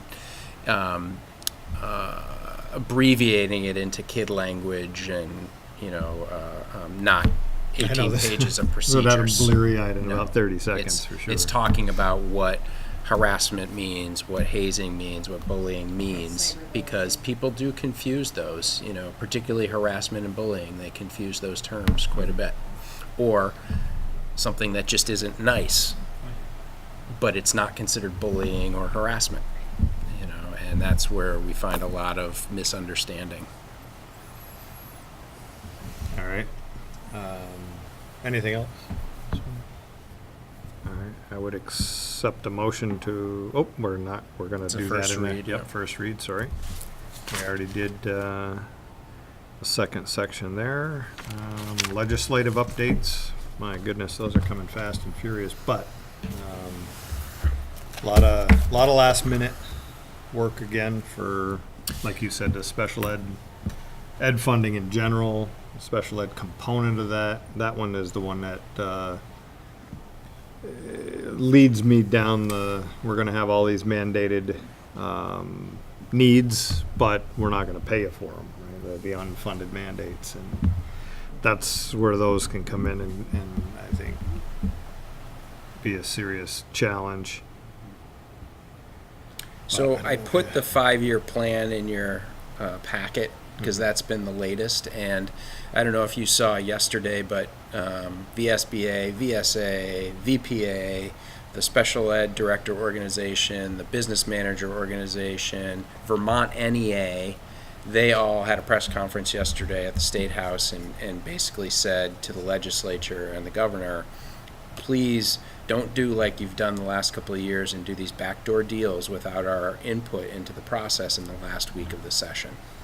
And it was very strongly worded and expressed, and later in the day yesterday, superintendent's got an invitation to a call tomorrow afternoon with the governor to hear his 5-year plan. And of course, then later there was another email inviting all the other groups. So I think he's trying to include and get input. I don't know what that's going to look like tomorrow, whether it's window dressing or whether it's authentic. It seems awfully late in the session, and I'm very skeptical. If you looked at his chart of those numbers are coming out of thin air. I haven't seen anything to back them up. And really, the one that worries me the most is the ratios where he's looking at, $30 to $74 million in savings over the course of 5 years. Yeah. This, to me, this should not end up being in a politics, putting it in one deal to get another. There should be a task force to do it right. Right. And do it ahead of the session and bring it into the session right at the start. That is well developed to start, and then negotiate from there. This last minute stuff is just politics and education funding. Education funding is too critical to put it in with politics and for the sake of getting other stuff. Yeah, and I think actually there's an opportunity to do it well, because they do have some of the biggest leverage items, the ed funding formula, special ed funding. Mm-hmm. They're doing some revisions around pre-K, Act 166. So it's a perfect opportunity to develop a 5-year plan around those things. Right. A plan to do the task force work and, do the cost modeling in a thoughtful way, and then build the 5-year plan, because you don't know. I mean, those are two, particularly the ed funding and special ed, those are two huge mechanisms. Mm-hmm. And if you try to do, one year and one the next year, you don't know how they're going to interface. There's going to be some hidden and collateral damage that happens, I think. So I'm concerned about that, but it looks like, they've said the ed funding formula will not be FY19 effective. Okay. And they've said that the special ed funding change is going to be effective, I believe, in FY20. Okay. So there's actually a year in there to start at the 20 or beginning of the 21. session rather than in April. Yeah. So, Yeah. all right. Well, hopefully we see the outcome of at least tomorrow. See what's in that. All right. Getting down toward the bottom here. 90 is our policy interpretation on agenda planning, board monitoring report on agenda planning. So this one here, oops, get down to it, was one done previously. I have some edits in there I'd like to roll down through.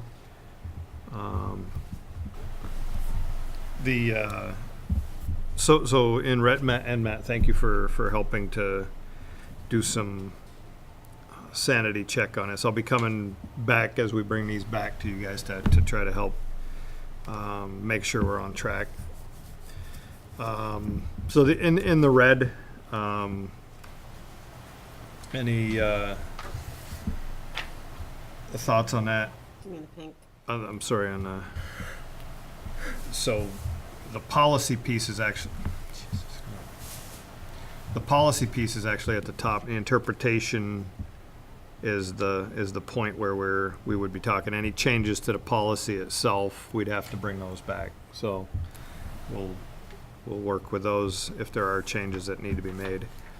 But on the interpretation, there's some, I would suggest that we take the updates made in the interpretation piece on 451 for the interpretation. 452 interpretation, there's a small adjustment there. I think the reviewed comment down in 453 makes sense as well. Any other comments on this? I think, yeah, let me just open it up for comments on the agenda planning and our compliance to the policy that's there. Any comments? We good? We need other. Are we out of compliance anywhere here? I didn't think we were.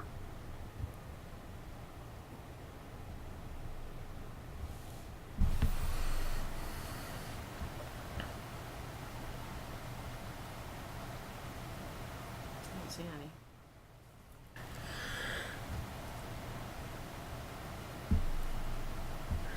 I think we've stuck pretty well to the annual agenda for the most part. We've had some changes, but that is what it's for, is to set the guidance, not necessarily be the stone cold fact. All right. I would accept a motion. Nope, we're just gonna bring this one back, right? Did we decide we're gonna This do was the these all in one? first, This is yeah, it was the first read? look at it. Okay, a review and discussion. So, any other comments on that guy? I guess I would, in the interpretation section, I would take the edits and the adjustments that are recommended in there. So we can just Yep. change those, make those replacements. What about in this part? Nope, Did that's policy. So Okay. that we can't Right. adjust the policy piece unless we bring the policy back. We've Gotcha. got one policy that we got to bring back for the our relationship to you was that one section that I think we have to take out. So I definitely want to bring that one back. I'll highlight that one. I want to bring that one back sooner than later. Okay. So I'll get that one in here maybe for a discussion in June.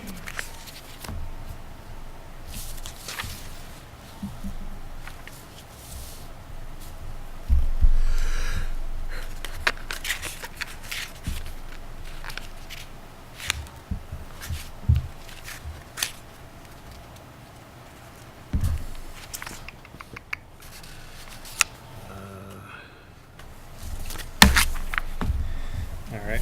Any other thoughts there? We'll bring that one back to consent.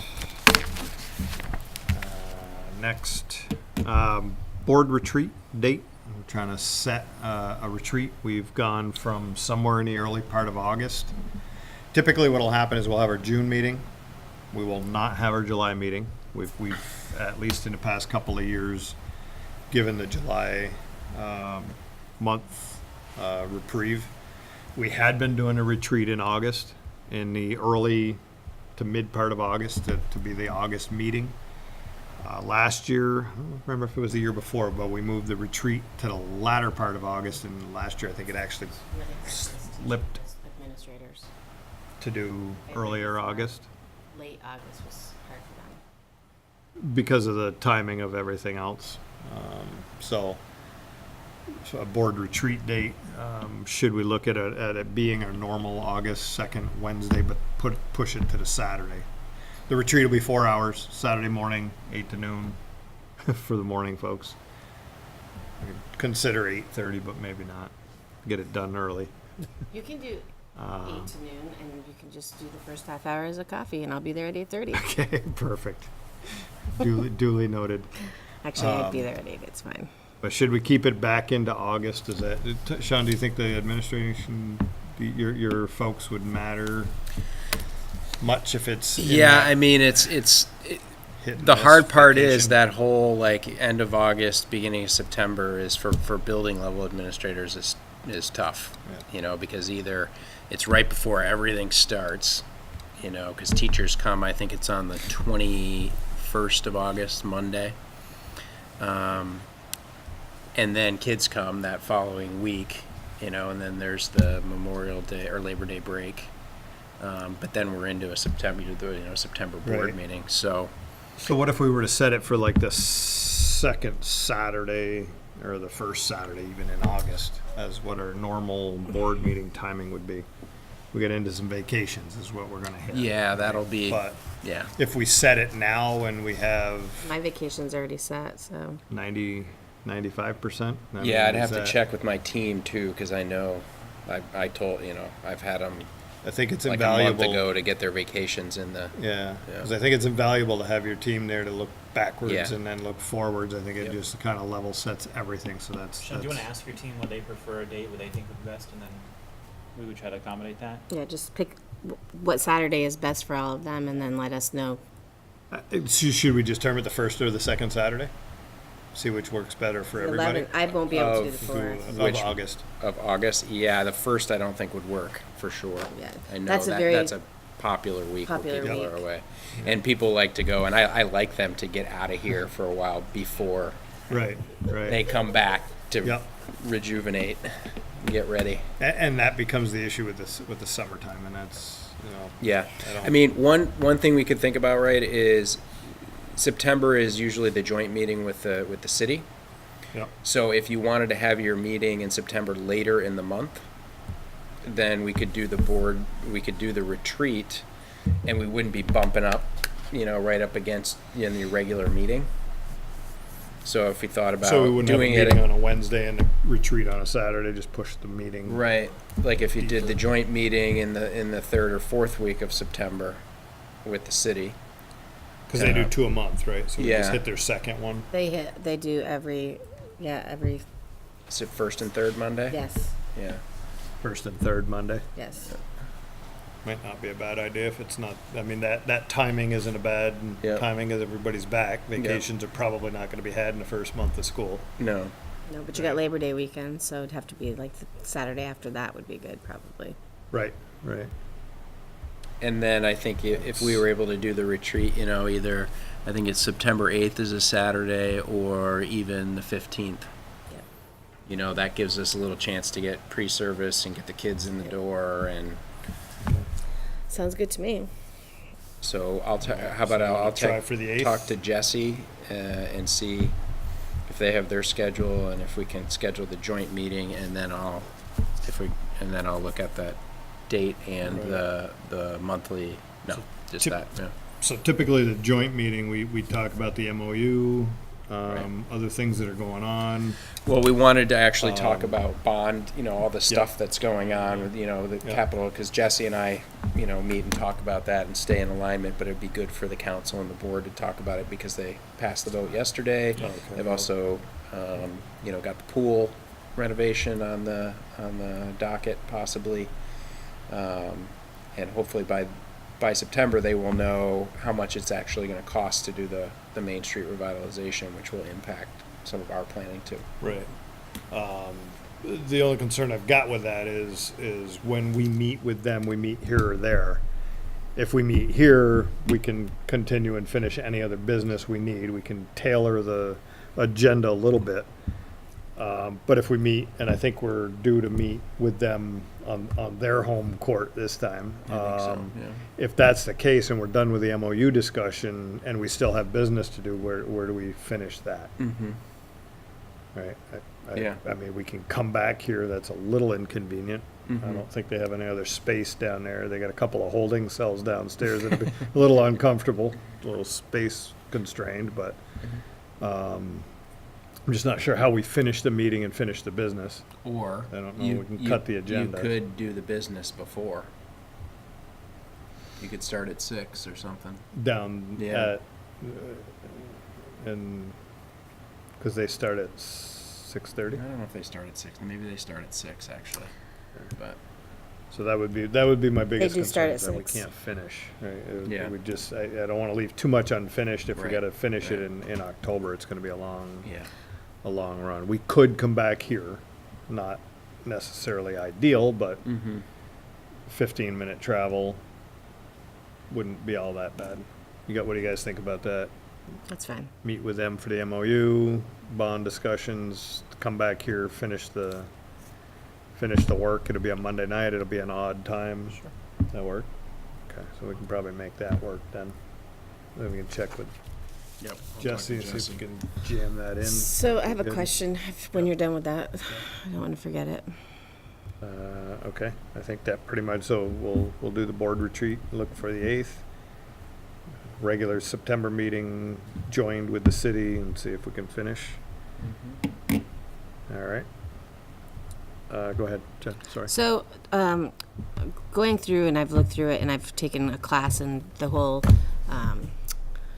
policy that we're implementing for the access to condoms and stuff. We do not have a policy on transgender bathroom use or anything like that. And there is a state policy, a state education policy, so I'm just thinking we should bring that to the table at some point. So we do have, We talked. right. So there is a model policy, so that Right. is, we need to work it into the. Sooner to the rather review than cycle. later, Yeah, because there's it's another really one too important. that just came up from the SBA about student expression. Especially since we're doing this, tags on to, not, it's just, you want to make sure we have that in place. It's really important. Yeah, before it's something that So- is driven to be in place, right? So I would almost bring it soon, like going for, soon, so it can be implemented for next year. All right. Is there a model Yes. already? Yes, there is. There is? Yep. And I think there's only one other, I know there's one district that's already using it, but I have the thing at home. Showed it to you both, but Yeah. Mhm. Yep, you did. should have kept it, shouldn't you? No, I got it. Okay. All right. It's just, I look at it from even in my care, I take care from infants to 4 years old, and I'm already having to put policies like that in place for my children, being neutral and all of that. So it's really important to make sure it is being done on the school level. No, I wholeheartedly agree. That's something we can incorporate in June, maybe, if there's already a policy. Yeah, but it'll need 2 reads, so. Yeah, That's all absolutely. right. It can be But adopted, it's It'll at be- least it'll be ready. one step Yep. ahead. You're right. Yeah. Okay. Thank you.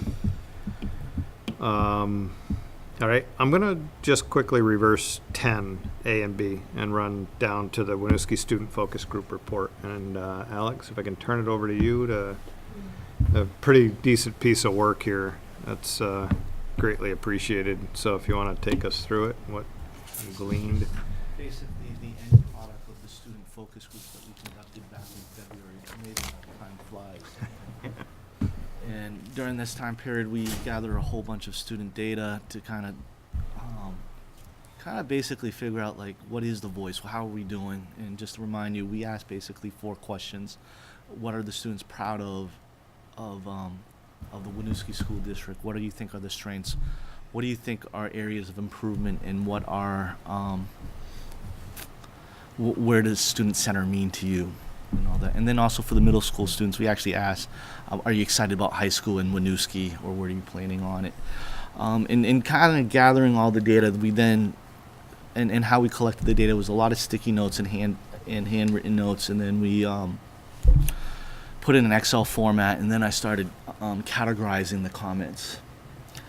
And when I initially started writing, I thought I'd do a little report out on each question, but then it just didn't congeal. And all of a sudden, what happened was a model came out, and I kind of saw something that kind of was a good framework, potentially a good framework for how we're going to go about on understanding the communications and how our school district is working. And I think as part of this discussion really is kind of asking, because we've also started collecting a lot of data from students and parents and other means of areas, and the question is, is this a good path to move forward, and then do we enhance this model? Like, for example, when you look at the model, which is on Figure 1, page 2, I've already noticed that in one sense, underlying this, there should be a bar in the school district with the end statement. Because that drives what the school district is, and the fact that it's missing and wasn't talked about by the students kind of gives guidance as to where we're going as a school district, and whether we mean it and all that. And so I guess I'm asking, part of the discussion is, is this the type of work that we're looking for out of these focus groups? Are we looking for a type of model that can kind of drive where we're moving to in the future? With the future enhancements from parents, from the other groups of feedback. And then the other thing that I would also like to discuss in one sense is how do we communicate back to the students that we use their feedback to formulate something, that their feedback was important.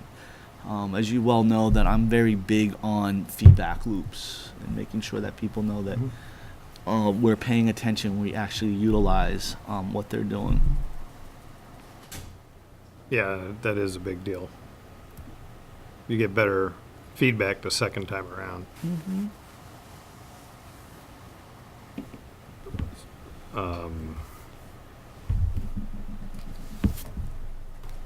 So, is there much, were the actionable items out of this? In some ways, it actually shows in some ways where we're doing well with the end statements from a qualitative standpoint. The one that kind of comes out of me is the appreciation for diversity. Comes out all very hard. And when I think about the engagement of the local and global community aspect of our end statement, that fits it perfectly. There are aspects of other data that, would suggest, I wish I was hearing more. Like, we're really excited about learning. Proficiency-based education is great. It wasn't coming out of the student voice. The notion of community and environment, that section actually is a process of, if you read areas where there's areas for improvement or the negative or positive influence, the student relationships about bullying, that came out in some of the focus groups. So how do we build that, continue that community environment at that aspect? So some of this data is actually kind of useful to actually help us think about how we're doing on the end statement, but it's a very qualitative kind of perspective, which I think will be very helpful when we're merging and looking at the quantitative on a mixed methods action. And also, I'm just kind of curious whether this type of information is useful. Not that it drives any of the means, but is it helpful giving back to someone like Sean and how we kind of formulate our thoughts about the direction where we're going? The question that you always brought to me is that we're now moving in one direction as a school board, school administration in town. You've always mentioned that before it was kind of scattered. And you were always concerned about, is the direction we're going the right direction? Right. Exactly. And I think in some ways, I'm hoping that a model like this actually kind of formulates, yes, we are going in one direction, but now it's questioning, where are we going? Right. That is always a, again, it's if you set metrics in place, you're going to get what you measure. Be careful, because you're going to get what you measure. So you don't want to make sure that you're driving from the end standpoint, we're driving it correctly.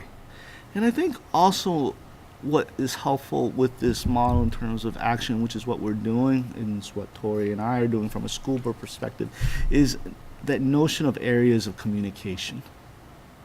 How are we communicating what we're doing to the school, what the school district is to the community, which is parents, Winooski community members, and the Winooski businesses.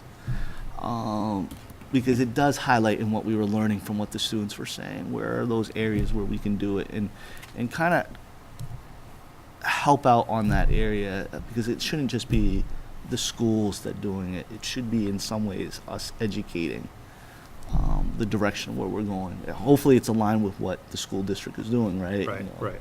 At that level. Yeah, because the parent groups that we're embarking on, that's really seems to me to be twofold. One is, this is what we're doing in the school. What is your impression of things? So you're kind of looking through both ends of the pipe, right? Back into the school from the outside, parents, non-parents, businesses, and I think are they aligned? And I think the other thing is in some of the other feedback. So what's not incorporated is this is really strictly from the student data.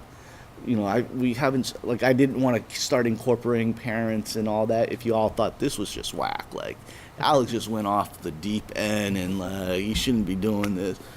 But one of the other things that I think is a common theme from parents and potentially I think some from teachers is how does Winooski how's the at W Winooski School District and Winooski as a community take control of their narrative?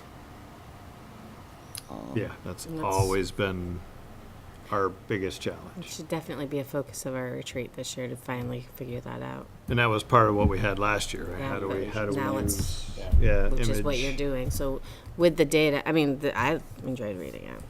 I appreciate it. Most of it I kind of knew already, just because I have a student still. But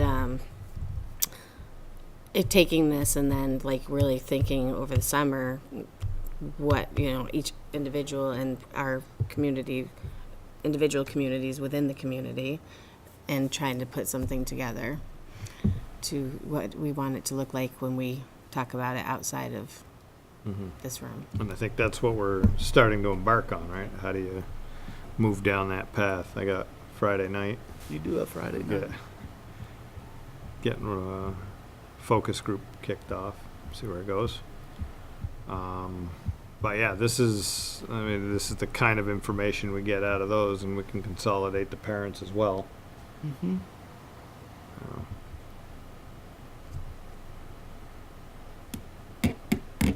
All right. Any other thoughts, comments? No. All right. Good. Well, again, Alex and Tori as well. Thank you for a good piece of work here. That Absolutely.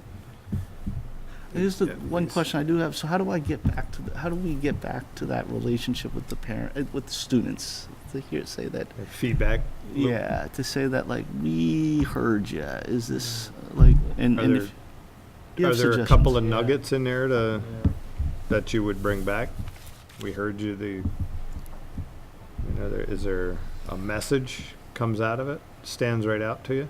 Part of it is I kind of want to show them that they appreciate diversity, but the other thing is like kind of set the tone on some of the students of like, part of them, they have a very big influence in building that school community environment and thinking about that bullying and hazing. Like, you're right, that bullying and hazing thing was freaking long. And some of it I thought like someone must have been in Greek life at one point in their lives. Because a lot of the language is about fraternities and sororities, right?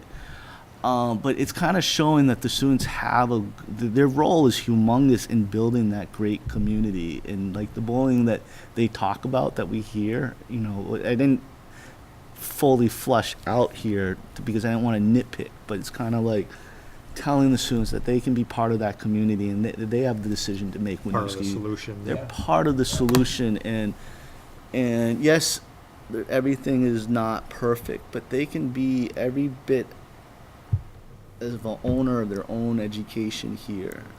So I mean, I gotta probably think, and I would run those themes by you before we go out on that. But I do think that in a lot of ways, some of these things have influenced even how the direction of where we're going, for the board, and being able to share that with them. Right.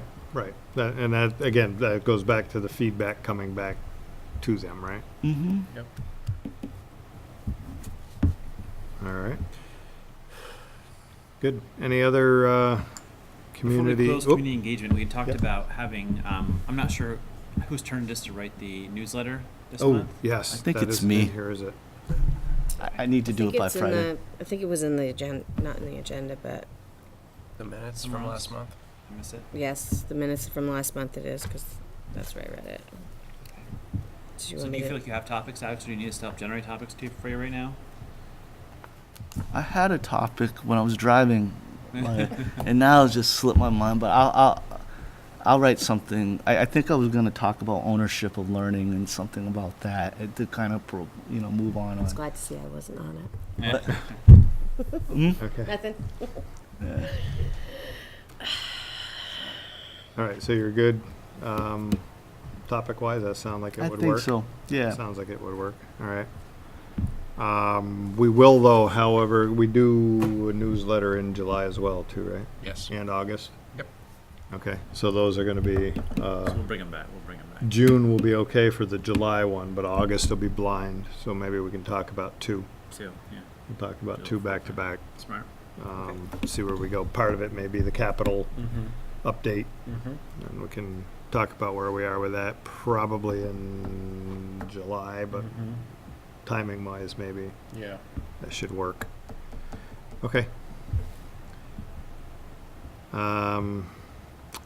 Other community activities?